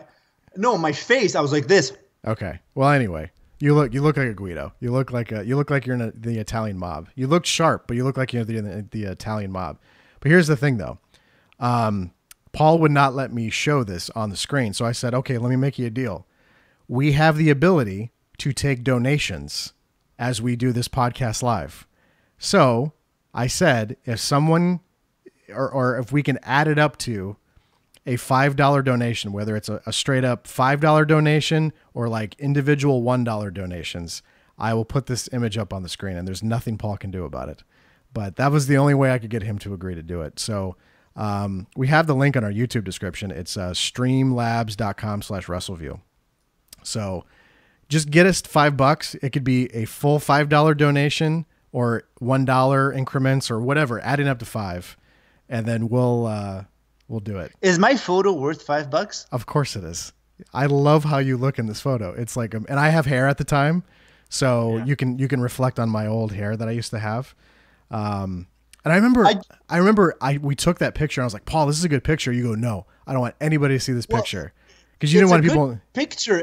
I didn't care about the way I was dressed. I was dressed normally, but the problem is I was saying something or doing something, and well, you guys will see the picture. People are asking where you donate. You go to streamlabs.com/Wrestleview. You really want people to donate? Because you only, Roy here, count me in for $15. Is that Roy, like your brother in the background, or? It's probably him. You show it 3 times. I'll give $15 if you show it 3 times. Go ahead, show it. I just really want Paul to be embarrassed. So there's nothing embarrassing. It's just that it's not even the fact that it's a bad picture. The problem is you're taking a picture and you're talking, and I'm saying something, and my mouth is like, oh. It's because you were so excited to meet Bret. You You were. No, it was normal. You were there. I know. You were excited, though. Admit it a little bit. You were happy. It was a good day, right? It was a powerful day. It was a good day, but I wasn't excited. It was like, okay. Yeah, it was a good day. The hitman, Bret Hart. It's the 5-time champion. See, yeah. you notice how Paul smiled as he delivered that line because he's just so, oh, Brian Farmer with the $5 donation. Brian Farmer to the rescue. All right. Look at that. Go ahead. I feel bad taking $5 from Brian Farmer. I feel like I'm taking $5 from the Lord. So I'm sorry about that, Mr. Farmer. So let me get this queued up. I'm so happy that happened as quickly as it did. That was so wonderful. Thank you, Mr. Farmer. So this is 2005? What month did we go? We went to New York City. Was it before the Hall of Fame or after the Hall of Fame? It was the year before the Hall of Fame because Hall of Fame we went 06. 2006. Okay, so that's 2005. Yeah. It was before the Hall of Fame. Yeah. So here is the wonderful photo of. Oh, wow. That was when we so met young. Mike Siciliano, right? Yeah, that was awkward. That was a little strange. All right, let me make this full screen so you guys can get the full experience. Adam, shut the That's fine. All right, I'm going to bring this down a little bit so you guys can see all the hair that we had at the time. But okay, here we go. Locking preview. And you ready, Paul? You ready for this? It's 12 years old, huh? It's a 12-year-old picture? 13. It is a 12-year-old picture. You ready for this? You ready for me to pull the trigger? All right, here we go. Guys, remember, this is 13 years ago. Okay, here we go. 2005. Ooh, look at that hair I had. I had a little fancy media pass. Now look at what Paul's wearing here. Paul's wearing a powerful leather jacket, another collared shirt. Is that a gold necklace you got on there? Yeah, it's like this one. If you put the camera back on, I'll show you. Okay, let me see. Wait, the one you're wearing right now? I think so. It's the same one, yeah. Okay. I just renewed it actually. So okay, look at that thing. Look at that. Look at those locks. You had some Pauly D hair going there. Oh, we just had a donation. Who was that from? Oh, James Lasarenza. Thank you for the $1 donation. Sorry, I didn't have this popped up on the. Let me pop this up so if the donation's coming, you'll see it. Sorry, it just went over the top of my face. Adam looked like a dad at a parent-teacher conference. Paul's drilling all over Bret's lap. Digging the background pattern on that. Yeah, that's at Caroline's. That's a comedy club, a famous comedy club in New York City. Doug said Adam and Paul look like two cast members from a coming-of-age drama from 1985. So I love that. I love, I don't even know what I'm wearing there. I'm like wearing a weird shirt underneath that, but I must have thought it was a good idea at the time. But look at how young and youthful I had no facial hair. I had a big fro there, and I'm more mesmerized by Paul because Paul was, so you had to go in for the handshake with Bret because you were just so like, oh, you were just so excited. This was also the same year he did the DVD with the WWE, right? If I'm not mistaken. Yeah. Okay. So yeah, just look at that. I just like the swap, but you did not want anybody seeing this picture. You were adamant. Well, don't forget, again, another reason why I didn't want anyone to see it is I never showed my face. That's right. So I love that we got the donation. Thank you, Mr. Farmer, by the way, made that. Let's get one more look at that. Let's soak this in one more time. Brian, I used to like you, Brian. Oh, I love this. This is so much fun. So yeah, we'll toss more gems like that out in future podcasts because I'm sure there's more stuff we can find. So there you go, everybody. Little look back there. Let's get to now. Let's make Mike Tedesco happy because he was bitching earlier. 2014, Mike Tedesco becomes the weekly Raw recapper on Wrestleview.com. There you go, Mikey. There's your moment in the sun. Was he really upset actually in the chat, or was he just joking? Was Mike really upset earlier in the chat, or? No, he wasn't upset. Okay. No, he was just joking around. I know. I just want to fuck with him a little bit. So and Mikey's been doing that ever since. So Mikey's been he's been killing it for us. So there you go. I should mention a couple years earlier, I don't know why I didn't mention this, 2012, I went to WrestleMania with Mike Tedesco and Doug. So again, there's stuff that we'll add to this. We just wanted to get some of the bigger moments there. 2014, same year, I interviewed Hulk Hogan as part of an NBC conference call. So I enjoyed that. That was a big moment for me.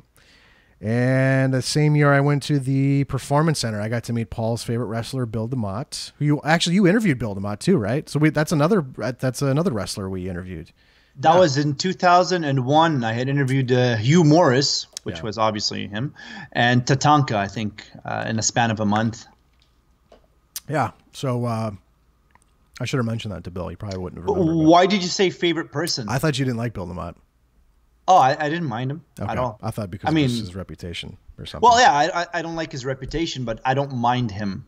Okay. Well, the thing was, I knew he had the reputation, but one of the nicest guys, but he also had a WWE PR guy there the entire time with him. So maybe that was why, but he was super nice to me. I asked questions, pretty blunt questions, and he was honest with me. And well, he has to answer. He has to. But yeah, there was a PR guy, watching and looking at everything I said while I interviewed him. But that was a fun experience. I'd love to go back because obviously he's not the head trainer anymore, but that's now Matt Bloom, A-Train. He's the head trainer now down in Florida. So, and then I kept just pounding interviews in here because I was again, there's more stuff we got to fill in, but I got a chance to interview Jeff Jarrett in person in 2015, the week his new Global Force Wrestling promotion launched, which ended up merging with Impact Wrestling and then going back to what it was before. So that didn't last too long.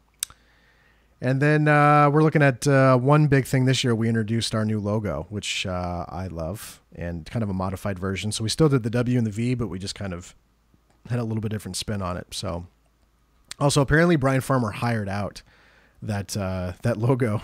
Yeah, I was reading it in the chat earlier. Yeah, I didn't know that. So there's something else I learned tonight. So yeah, that's that is kind of an abbreviation. There's still more stuff. Like I forgot to mention the trip with Doug and Mike in 2012 to WrestleMania. I'm sure there's other media clips we'll find and and I guess also I should finish out kind of some of the new designs. Let me go through. So after the 2009 one, because there's more designs. Let's go open these here. So after the one that Tom made, I think, did Tom make this one here too, Paul? The one that we did in 2011. Let me see. I think he made this one too. I want to say, yeah, he did make this one. I'm pretty sure he did, unless I'm mistaken. Yeah, 2011 he did. Yeah. Yeah. Yep. So, yeah, Sting this is before Sting showed up in the WWE, but you could see we had our Wrestleview radio. So anytime we added a new show, it would populate there. And then I think down below too, eventually we put something where you could see all the podcasts as they came in.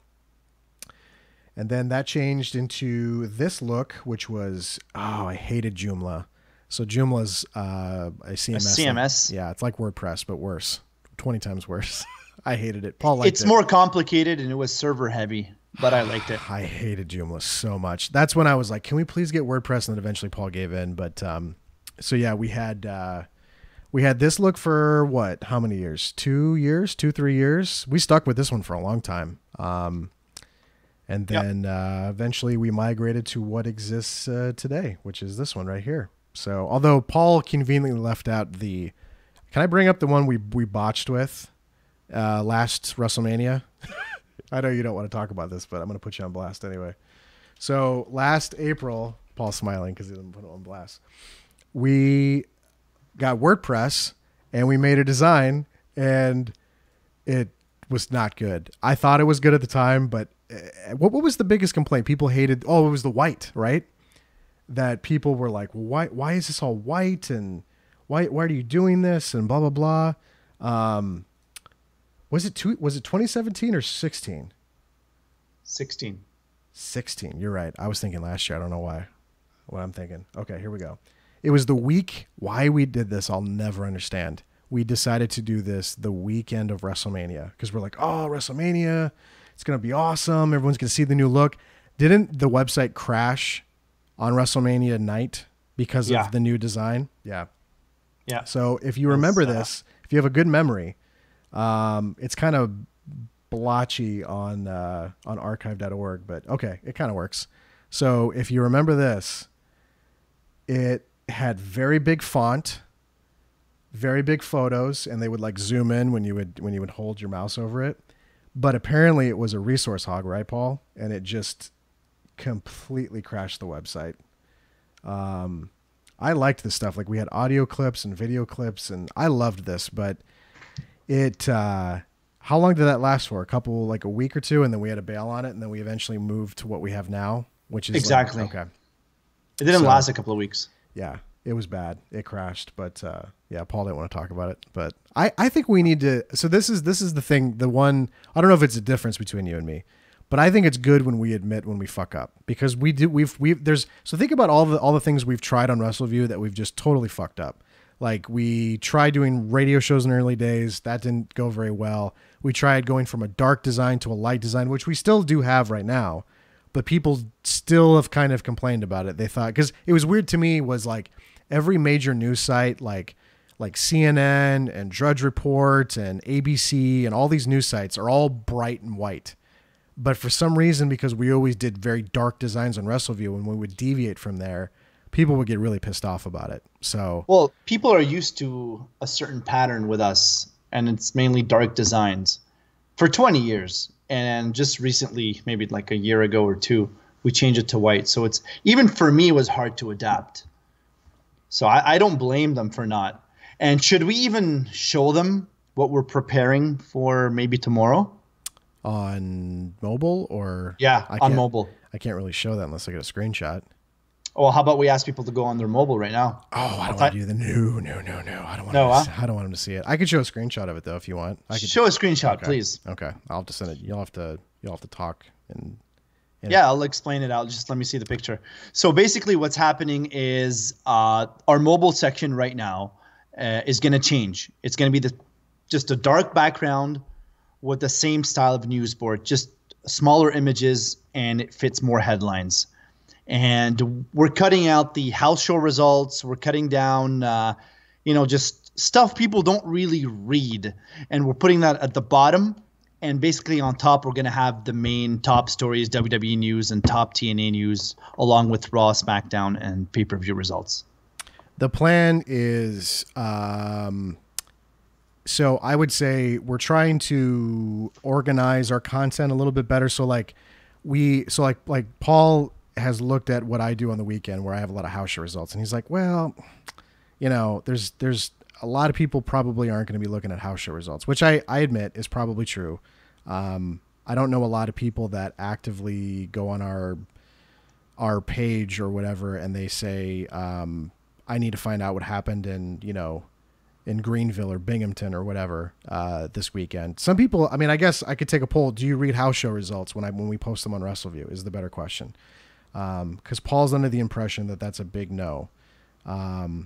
It still has to be reported. I mean, we're Wrestleview. We have to report house show results. Obviously. But we shouldn't display it in the top categories. Yeah. So we'll take a poll right now because we have a lot of people. So Andrew says sometimes, I guess it depends on if something really big happens at the house show, which doesn't always, I mean, sometimes there'll be like a match or something, or somebody gets injured, like the Page thing. Power to the Smart says, I need to know what happens in Greenville in general. Goose said, I don't unless something big happens. James says, I do sometimes, depending on what. Yeah. So, it just depends, I guess, on the person. So the goal is we're going to, organize content like that in sections. So you'll have a section for live event results. I'd also like to create a section where it's like news that maybe you missed in the last couple of days or stuff that got a lot of traffic with us. So we'll get there. I have the screenshots here, Mr. Nemer. So let me save these and I'll put them on the screen. Again, we didn't show prep this very well, but that's okay. It's fine. Paul's in the chat room talking to somebody about asking if he knows him. Dead air, Paul. Talk. Say something. Yes. So are you getting the the website up? Yeah. Hold on. That's why great. I was talking about dead air. Okay. Dead air. What else was going on? I think that's all the designs, though, right? Did we hit everything that we needed to hit on the design front? On the design front, yeah, we did. Okay. That was it. So let's show this. Let me do SS1, and we'll show everybody what we're talking about here a little bit, because I don't know. We're gonna probably roll this out in the next couple of days. Paul's very excited to show everybody, but I'm not in the same boat as Paul. I would like it to be perfect. Paul gets very excited. We're gonna have a top story on mobile. Dark background, and I don't know. I think it looks nicer. Okay. Let me show everybody this, and then you'll see us. No, we're not going to go to the 2000-2002 era. What are people saying? Look at the fourth comment or the third comment from the bottom. Oh, okay. Let me show this. Let me go to studio mode and let's go to sponsor. So it's going to look like this. So as you scroll, it'll be darker like this. You'll see this kind of a thing. So these will stand out a little bit more because this is all usually white. So the categories will stand out more. The headlines stand out more. And it's kind of a darker look, and it'll tell you the section you're looking at. And then it'll also, as you scroll down, it'll kind of look like this. So it's kind of the same look we have now.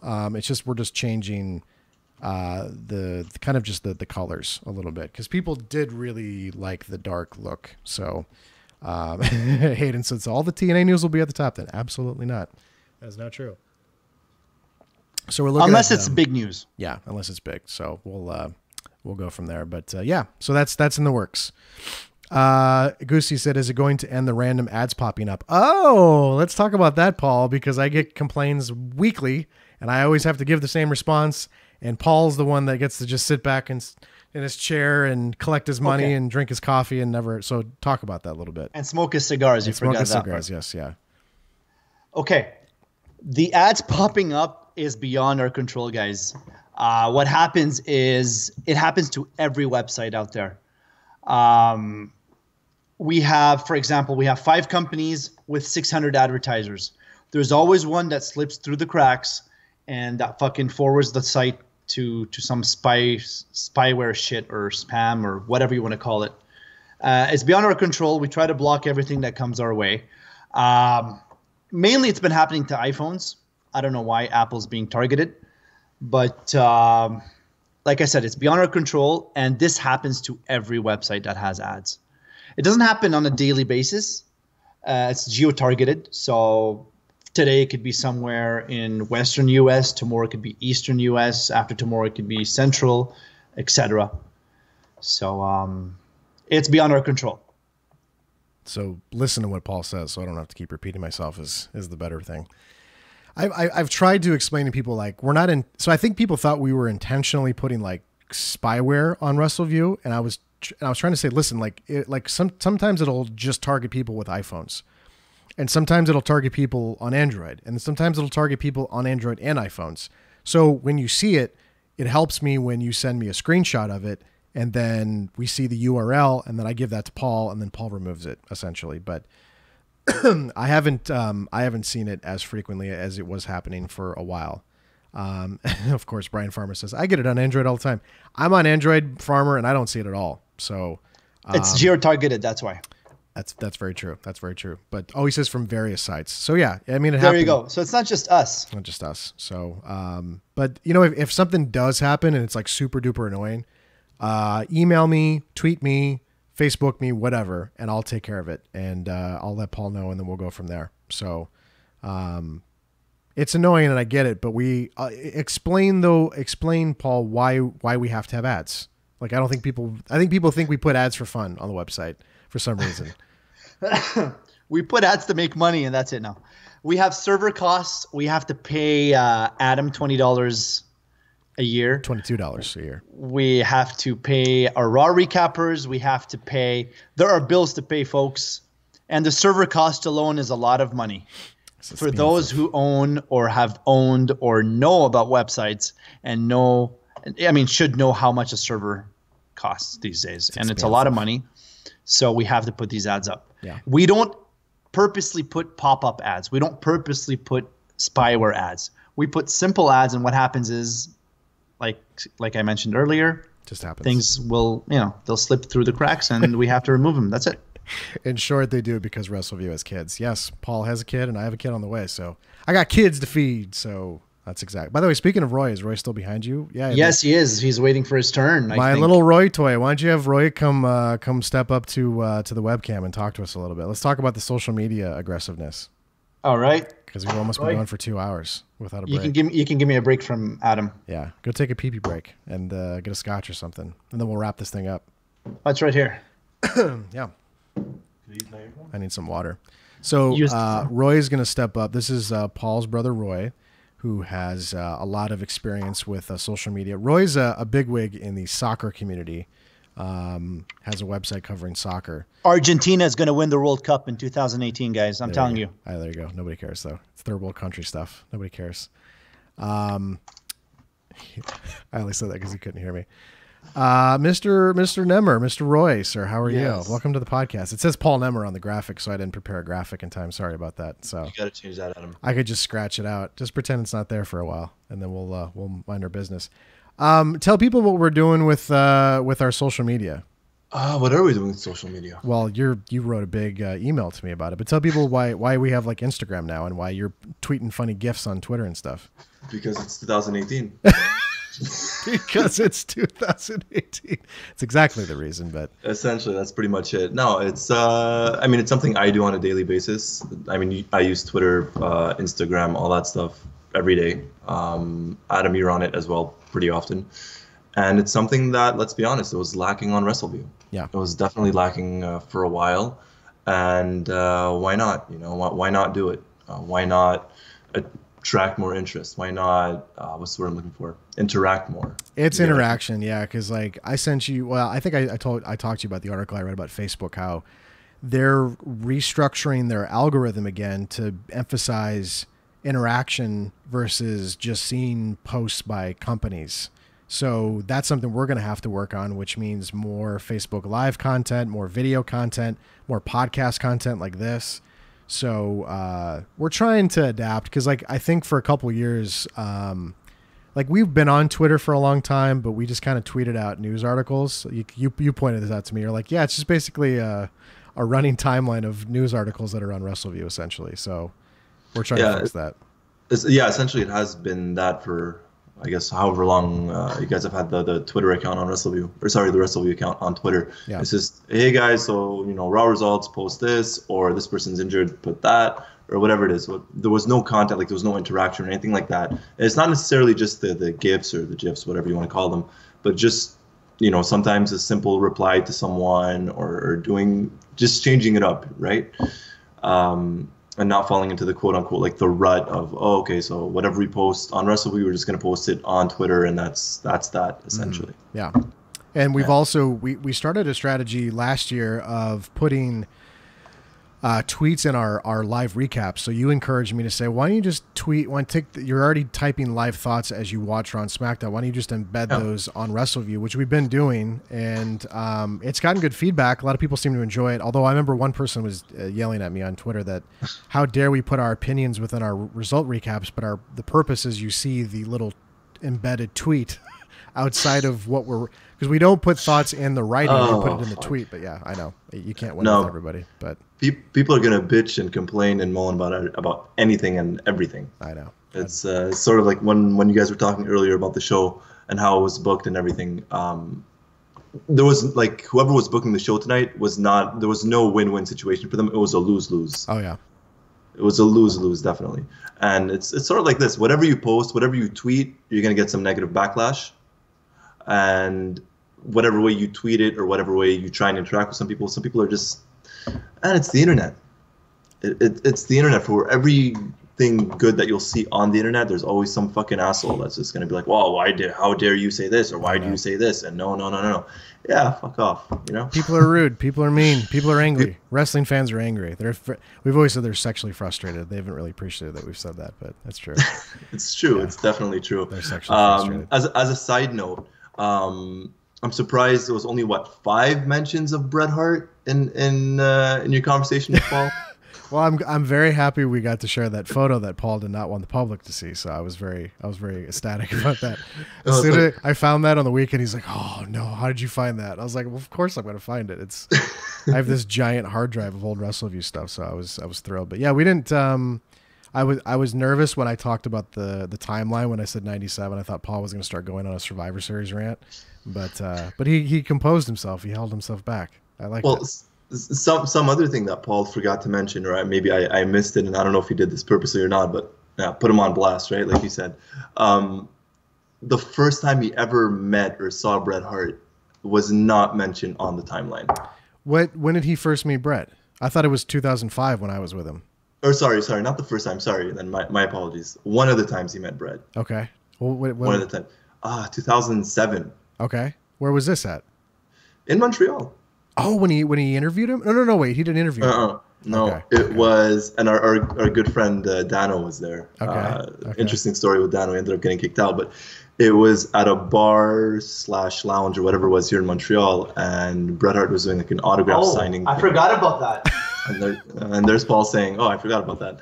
So there was that, and it was like an autograph session thing with Bret Hart. And I remember it was the first time I ever met Bret, first and only time. And I'm like, "Oh, nice, cool." And everything. It was at Unison. I promoted the show, and I judged a bikini contest with Bret Hart. You judged a bikini contest? And that was the week of the Chris Benoit incident, a week prior. Oh, no. And actually, Bret was supposed to be on Raw, actually. And they had to cancel it because that was when Vince blew himself up in a limo. Yeah. And then he had to come out on Raw and say, well, unfortunately, Chris Benoit is dead, and we can't go forward with the storyline. And, yeah, I forgot Paul did that, a bikini contest. Yeah, and when you guys were talking about it, I'm sitting in the background like, wait a minute, is Paul seriously not going to talk about judging a bikini contest with Bret the Hitman Hart? I wonder if he was embarrassed. Excellence of execution, the best there is, the best there was, best there will be. I wonder if he was subconsciously embarrassed by it, that he had to judge a bikini contest with Bret Hart or something. I don't know. No, I mean, I wouldn't be. No. By the way, I forgot to mention, I have this banner behind me. This is the banner I used at the Hall of Fame when I interviewed Hacksaw Jim Duggan. I think I paid like $300 for it, and I used it like twice. So $300 well spent, apparently. It's got the old Wrestleview Radio Network logo on it and all of the stuff that we used to do that we don't anymore. But well, if Paul's paying you $20 a year, that's what it took you like 15 years to get that money. $22 a year. $22. Okay, yeah, my bad. Well, wait, are we talking 22 Canadian or US? US converted. It's Canadian to US. So Canadian to US. Okay, so it's actually less money for me because I think the Canadian dollar is worth more, right? I'm not sure. It's like $100 US makes about, I think, 125 or 130 Canadian. Yep, that's how it goes. Yeah. Working with Canadians. Yeah. But yeah, I wanted to mention the stuff you're doing, especially on Instagram, because I remember you were telling me, you were like, man, you guys gotta get on Instagram. So I was just hesitant to do it because I didn't really have a lot of time, but you're helping out, and now I'm starting to post more stuff. So it's it's still small, but we're building it up. So we're getting there. It's a fun little thing. I think we've gained. I think we started off with 70 followers, and now we're at 120 something. Yeah. So. Yeah, we're at like 50 new followers in about a week or less than a week, so it's not too bad. Yeah. It's something to do, it changes it up a little bit. I remember you putting up a picture. Was it last WrestleMania or the year before? Yeah, it was actually Mike Tedesco. He was Mike. live at the show, and I said, hey, let's kick off our Instagram. And he had this great photo of the stadium. Actually, let me see if I can show it right there. He had a great photo inside the stadium. That was our first photo, April 2nd, 2017, and then we didn't do anything for a full year. Totally botched it. But yeah, that was our first little kickoff there. So yeah. To answer, sorry, there was a question asked by Hayden. Who won the contest, Bret or Paul? I don't know. You're gonna have to ask Paul that question. Oh yeah, we should find out. Well, yeah, we'll ask Paul before we get out of here. Also, we could do a little Q&A with Paul on Twitter. Yeah, we should get Paul to use Twitter. David Stevens just texted me and said, We're judging a bikini contest, moron. I know. We'll talk about that. Hold on. Tell Paul to shut up for a second. Dave Stevens sent me a text that said I'd like to write a review for of the Raw 25th anniversary for Wrestleview this week, which is cool because Dave hasn't done a lot of stuff with the website for a couple of years. So Dave Stevens, exclusive, going to be writing a review. So there you go. That's something else to add on Twitter and Instagram. Exactly. Hype it up, build it up. Do you want to plug some of your soccer stuff if there's soccer fans listening and they want to? Are there? I'll give you guys like 20 seconds to answer this. Are there any soccer fans on here? Just write in the chat. Simple yes or no. I'm not, but I'm sure there's some. I wouldn't. I just know Maradona, and that's it. So there probably isn't. That's all I know is Maradona. As a side note, now that I'm looking at it, Adam, since when do you have more facial hair than me? I don't know. You got rid of your beard. I was disappointed when you got rid of the beard. So, yeah. Give it a week. It'll be. I know you and fucking Paul can grow beards in like 2 days. There's soccer chatter in the chat right there.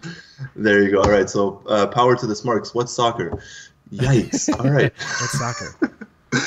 Yeah. So essentially, I own a soccer website called Mundo Albiceleste, which translates into the world of sky blue and white. So it's a soccer website dedicated to the Argentina soccer national team. So for those of you who might know a little bit about soccer, if you're not from North America, football, guessing football, el fútbol.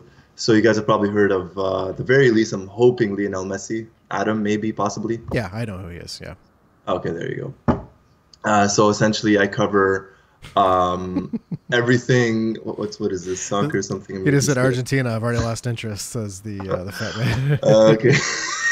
Is Argentina like the New York Yankees of soccer? No. Okay. I don't think so. Anyways. Okay. They're not like the Dallas Cowboys, right? Like where everybody hates the Dallas Cowboys. No, I think I'm trying to think who would be like that. But it's different because these are national teams, right? Okay. So the New York Yankees would be, if we're talking about just clubs and not national teams, not countries, would be like Real Madrid. Okay. I see. Yeah. Real Madrid. No conferences, yeah. If we're talking national teams, yeah, David said Brazil, maybe Brazil. England's pretty close. Depends on who you ask. Brazil. But yeah, so essentially, I run a website. I've had it since 2006. And you're killing it. You're killing it, sir. You're well known. I look at your tweet replies, and Roy's just killing it on Twitter, and he's got a following. And so you basically did what Paul did, but with soccer, more or less. But I push social media. Would you say you're more successful than Paul? Ooh. I don't know, man. I never judged a bikini contest with Bret Hart. I've yet to achieve that goal of judging a bikini. I gotta judge a bikini contest with Lionel Messi. See how that goes. Once I do that, I'll be on the Mount Everest of the Nemer family. That was a good response. That was well played, sir. Good job. Good stuff. Thank you. But yeah, so essentially, that's why I guess I've always bugged you and Paul about doing the social media stuff, just because I'm in it. I know, like I'm aware of the influence that it could have on a website. Yeah. And I use it every day, so it's like, listen, it got me this, it got me that. I'm like, I have a verified account, so that sort of helps me. But at the same time, even if you're not a verified account, just put up good content and you're gonna get good followers. Yeah, we need to get verified, by the way. They've cracked down on a lot of shit. I don't know if you heard of that. Yeah, they cracked on a lot. We try to get verified, and we had like all these wonderful examples about how legitimate Wrestleview is, and they go, "Nope, sorry." I'm like, "Okay, I guess we'll try again later." Well, they took off the badge for this happened about a month ago. They started taking off the badges because apparently someone that was verified on Twitter was a KKK leader or KKK follower or something, and he was tweeting out some ridiculous stuff. So they did like an entire review of all the verified accounts. That makes sense. Yeah, I get it. That makes sense. That makes total sense. Well, Roy, thanks for coming on, and thanks for kicking us in the ass with some help with our social media. And you're going to continue helping throughout the year, and we'll continue to get aggressive with that. So if you see funny GIFs on Twitter, it's probably Roy, and no. Thank you guys thanks, Paul. I mean, at least you get paid. I don't even get paid for this, but whatever. Well, Paul will give you like $22 or something, so it'll be give me the $2. $2 Canadian is like $1.50 American, so I could do something with that. We take donations now on the podcast, so maybe we can get some donations for you. You know what? We'll just keep putting a picture of Paul, like a Paul reveal type of thing. He's just smiling right behind you. That's the best part. He's just like, oh my god.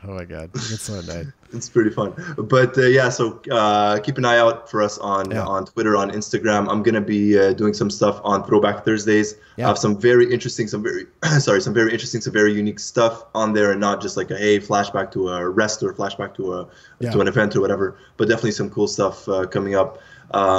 Again, give us a follow at Wrestleview both on Instagram and Twitter. Yeah, and follow us on Facebook too. And Facebook, that's something also we should probably do a bit more of. We need to get aggressive with that too. Absolutely. Yes. Thank you, Roy. My little Roy toy, as I like to call him. Thank you. Yes, we have a little thing. We have a bromance. Yeah, that just a bromance. Yeah, we're letting our freak flags fly here on the podcast. So there we go. Yeah, but definitely, and keep kicking ass, buddy. I'll pass you back to Paul. All right. Because he's just pacing around like he's just pacing behind you. He's just like like Jaws, right? The shark's just twirling around. Your time's up.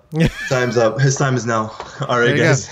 Thanks, Roy. Appreciate it. That's Roy Nemer. Thank you, buddy. Bye. He's helping us with our social media game here on Wrestleview. We're trying to step it up in the new year. So there you go. Mr. Nemer, we've talked a lot. We went almost 2 hours, sir. That was longer than I expected, but not bad. So there's still more timeline stuff that we'll add, but 20 years of Wrestleview.com. What are your final closing thoughts on 20 years of running a wrestling website? The good stuff, the bad stuff. Condense it, summarize it. it's like owning a house, and it's never ending. You always have things to do around the house. Wrestleview is like that. Just when we hit a point where we go, okay, wow, we're done all our updates. We have the staff we want. We have everything. We're good to go. The next day I wake up and thinking, shit, this is missing and this is missing. And it's like a 24/7 job with SEO, with reporting, with everything. And I just hope I could go and you can go. I don't know about you, but another 20 years. Oh yeah, I will. It's weird too, because I've had some people ask me recently, like, I have a child. You had a kid in the last year or two? Yeah, he's a year and a month. He's 13 months old. So I'm about to join Paul in that club, and I'm a little nervous about like the first few months, but I think once I get over that hump, I'll be okay. But because like right now, it's like, yeah, I have like the married mortgage life, but I think adding a kid to the mix is going to be interesting, especially with like podcast stuff and daily Wrestleview grind, because I say this a lot on the podcast. I apologize if I'm repeating myself, but I do see some new listeners tonight.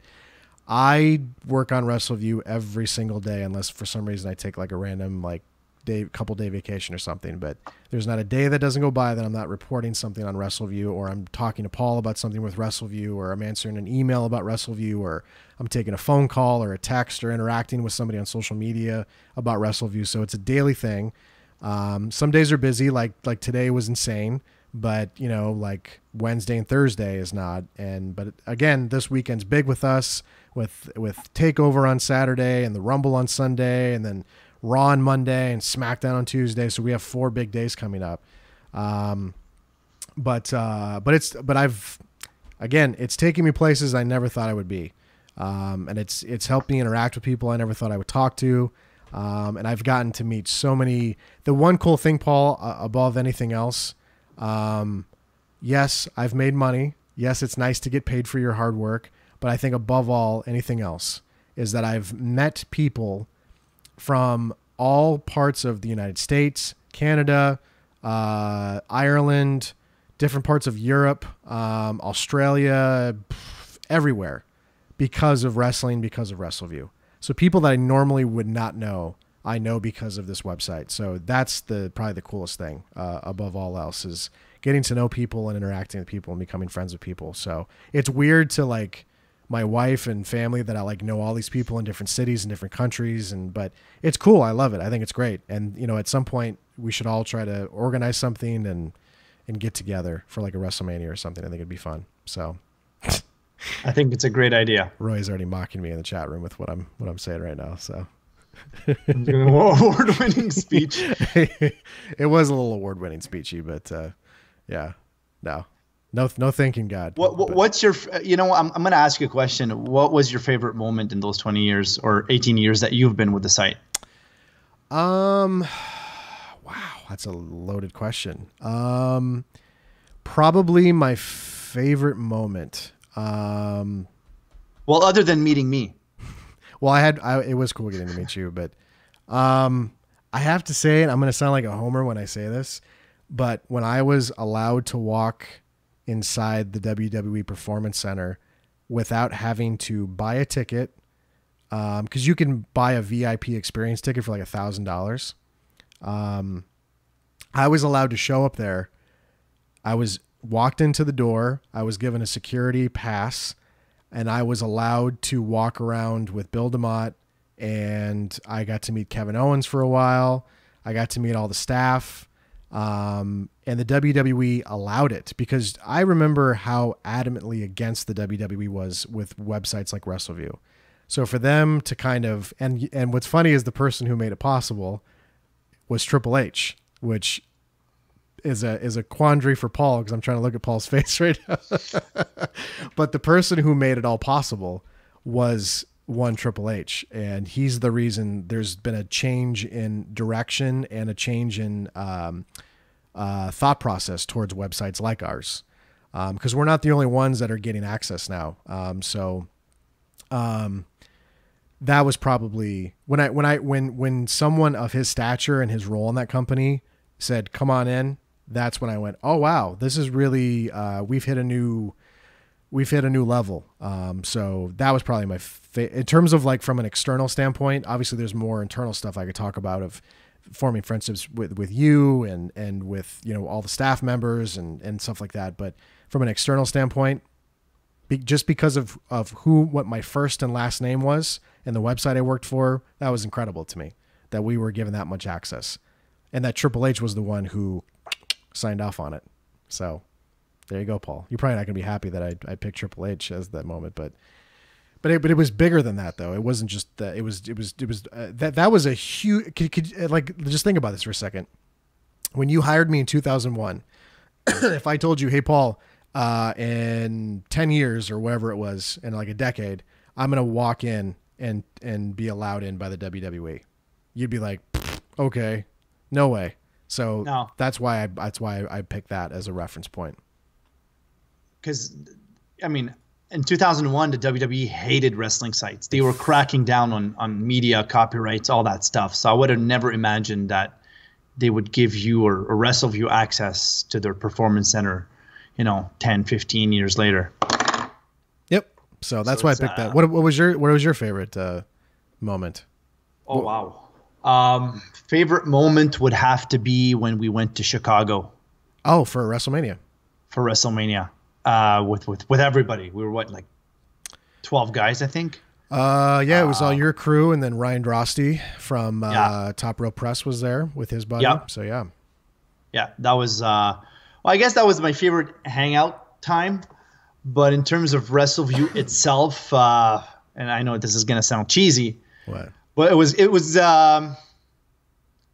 was 2002 when I went for 3 months and you fucking ran the show, and I got back here and I go, wow, what I have is not gold. What I have is a fucking, it's more than gold. And that was you, seriously. You ran the site in the front end, you ran the site at 100%, along with, of course, the Raw recappers and some of the reporters that helped. And the back end was all me. But I owe where I am today, where Wrestleview's at today, because of your help over the last 18 years. Look at that. And it's true. And that's a true statement. He's going to make me blush. He's trying to make me blush. Well, thank you. I appreciate that. Well, why don't you fucking show your picture? What do you mean my picture? There you go. Yeah. He was blushing. You were talking. I was going to put all the focus on you. I don't want to steal the thunder. I'm producing as we do this, by the way, so I have more of a control over it than Paul does. But, they're just the chatter is hilarious in the live chat as we do these shows. It's ridiculous. How dare they? But yeah, thank you for the comments. I appreciate that. And like I said, it had you not said, hey, come on over and do this thing with me, 2001, we wouldn't be talking right here. So you set the ball in motion, sir. So it's been 16 years for me, 20 for you. So I'm a couple years behind you, but am I the longest? Yeah. Yes. Yeah. Bob McGee was until you broke that record. Yeah. Yeah, I would say Bob is, but yeah. No, Bob McGee was until you broke it. Oh, that's true. Okay. There you go. Yeah. That's fine. But, yeah. I don't know what to say. I don't know what to say. I was just joking. Paul went, what? You crying? No. It's my special boy. It's my special boy. It's my special website. No, it was fun. I still love it. It's still, we I hope you don't mind me sharing this. What? We had a conversation the other day about how there are some people that like the 9 to 5 schedule, and we are the total opposite of that, where we would rather have something happen at like 11:30 at night and we would be pumped about it versus just clocking in, clocking out. So so I think that's why we work well together, is we have the same mentality, mindset about work. Absolutely. So, and that's what you're going to get when you go to wrestleview.com, everybody. So there you go. That was a good way I think that's a good way to close it. Unless you have some comments. Let's throw it out there. We're looking for writers. Yes, we are. We're looking for people to help us expand. And here's my sales pitch, if you will. I sound like Dusty Rhodes, if you will.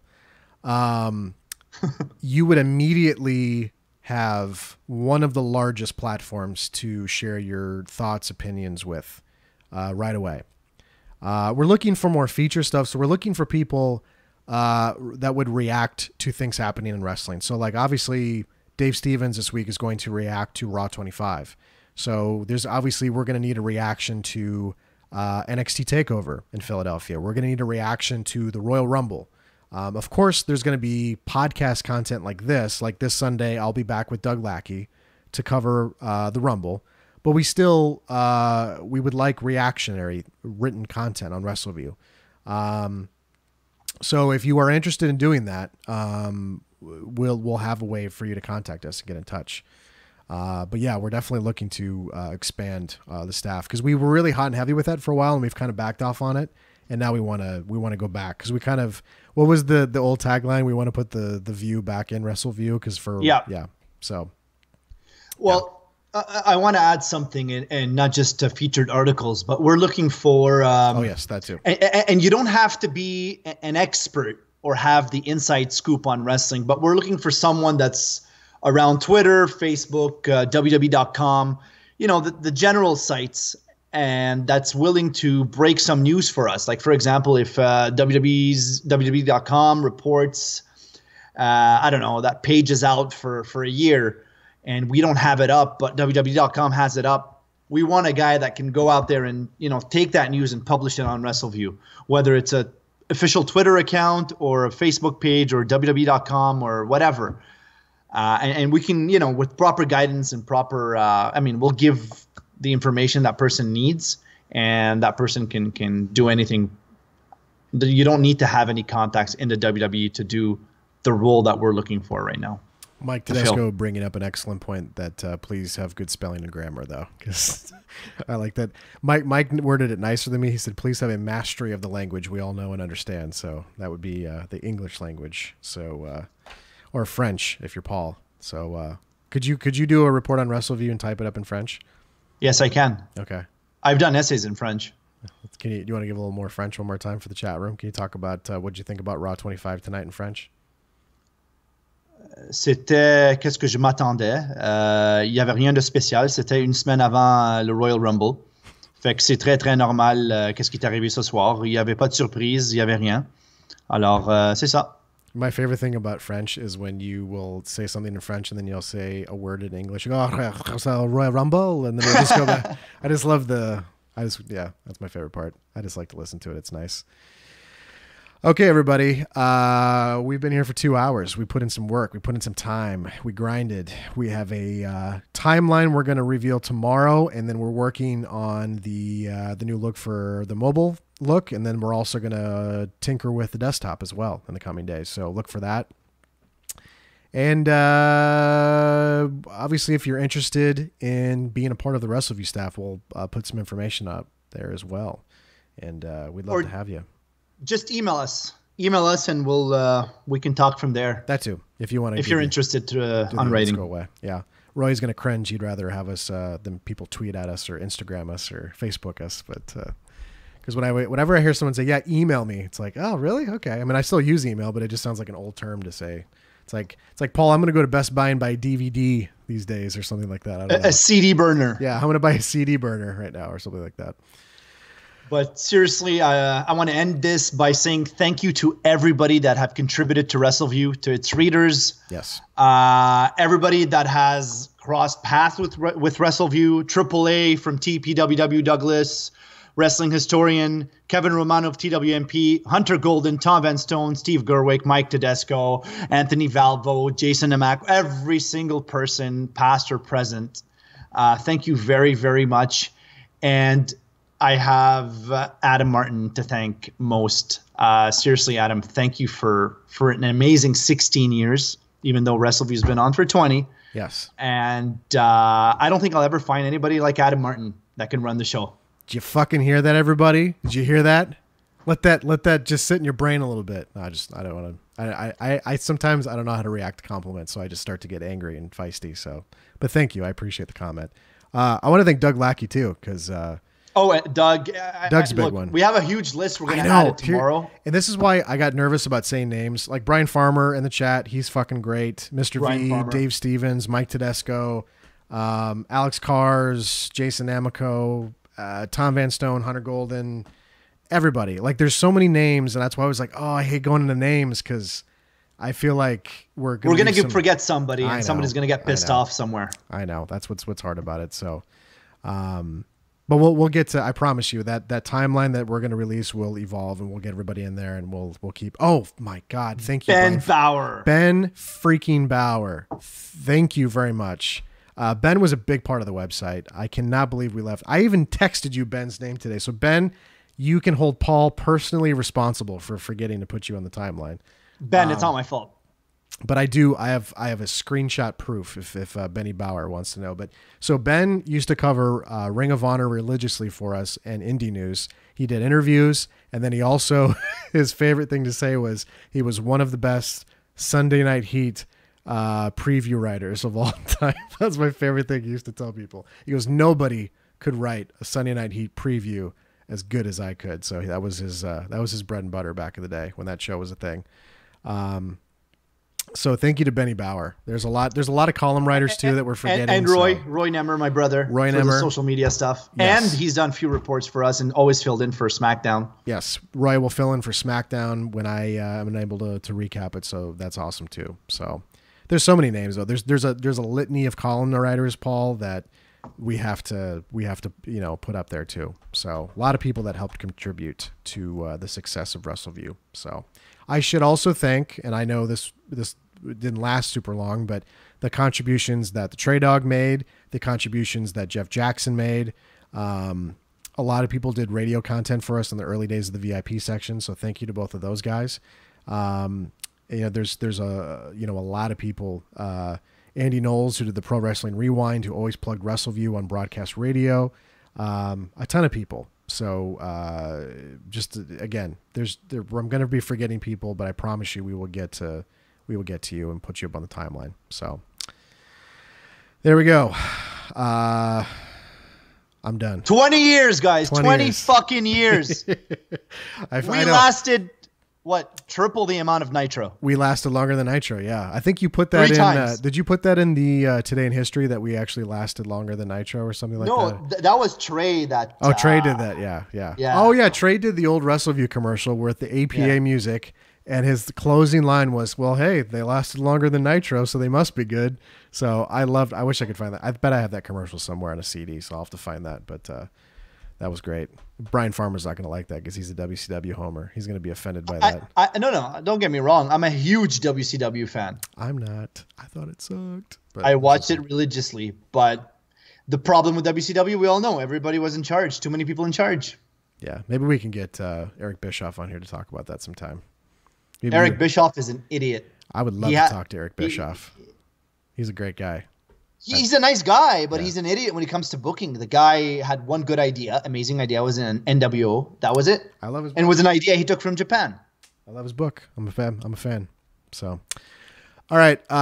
We will be back this Sunday night after the Royal Rumble. I will be joined by Doug Lackey, so we'll talk about that. I love the Rumble just because it's easy to cover on WrestleView. I can kind of sit back and say number 1 entered and elimination. It's just so much easier for me to cover. So we'll be back to talk about the Rumble on Sunday. So look for us here on the YouTubes. And then, of course, we have a big 4 days coming up. We have TakeOver Saturday that Jason's going to cover live. I'll cover the Rumble live on Sunday. Mike has Raw the night after on Monday. And then I cover SmackDown live on Tuesday. So who's winning the Rumble? I don't know. I hope it's not Roman Reigns. That's all I'm saying. You know, I know we have to go here, but I don't get the fans that boo him. I mean, if you really don't like him and you want him to really be off the show, just don't cheer and don't boo. No reaction will get him fired in no time, which will never happen. He's always going to get a reaction. Obviously. I should mention Mike Tedesco is going to be in attendance at both TakeOver and the Rumble, so we'll have live photos on Twitter and also on Instagram. Mike, don't forget about Instagram, and we'll make shit happen. So Mike's been killing it for us. By the way, he'll go to these live shows and have just great coverage. He had this great photo a couple months ago, maybe it was a month or 2 ago, of a guy falling asleep in his chair while 205 Live was taking place. So that was my personal favorite. I really, really enjoyed that one. He said too much pressure. Sorry, Mike. We'll get with Roy. He'll help you out with the Instagram stuff. So, Paul, any final thoughts? We're gonna get the hell out of here. Thank you. Thank you. Yeah, thank you. That's a good way to say it. Yeah, I was gonna say thank you too, but I thought I was too simple. But And powerful podcast mic tonight, by the way, Paul. It turned out good. I think it's better than yours. No, that's a incorrect statement. Incorrect statement. But, yeah, no, not true. But you did get a good one though. But no, not even close. But good, nice try. Good stuff. So guys, don't forget to email us if you're interested in writing for Wrestleview. Webmaster@wrestleview.com or adammartin@wrestleview.com. Boom. There you go. All right. We will be back Sunday for the Rumble, and enjoy the rest of the coverage of SmackDown Live tomorrow night. Mixed Match Challenge, because I know people that don't live in the United States don't get to watch that show. And then check out Mike. Mike did a great feature for us earlier tonight, talking about the top 5 Raws that he's attended. And Dave Stevens apparently is going to check in with some kind of a Raw 25 review this week. So we got some good stuff planned for you on the website this week. And we'll reveal the timeline and the new mobile look and the new look for desktop. And then Paul's going to take his shirt off and do a Wrestleview calendar this year. It's just going to be, we're going to have a ton of content for you this year. So I'm still working on my 6-pack. Okay. I can't. Not yet. Just keep hitting the gym. Get on some steroids. You can probably get them easier in Canada, right? So just make it happen. Oh, yeah. Okay. I'm one phone call away. Good stuff. Good stuff. All right. We will talk to you Sunday for the Rumble. Thank you for tuning in, everybody. Bye.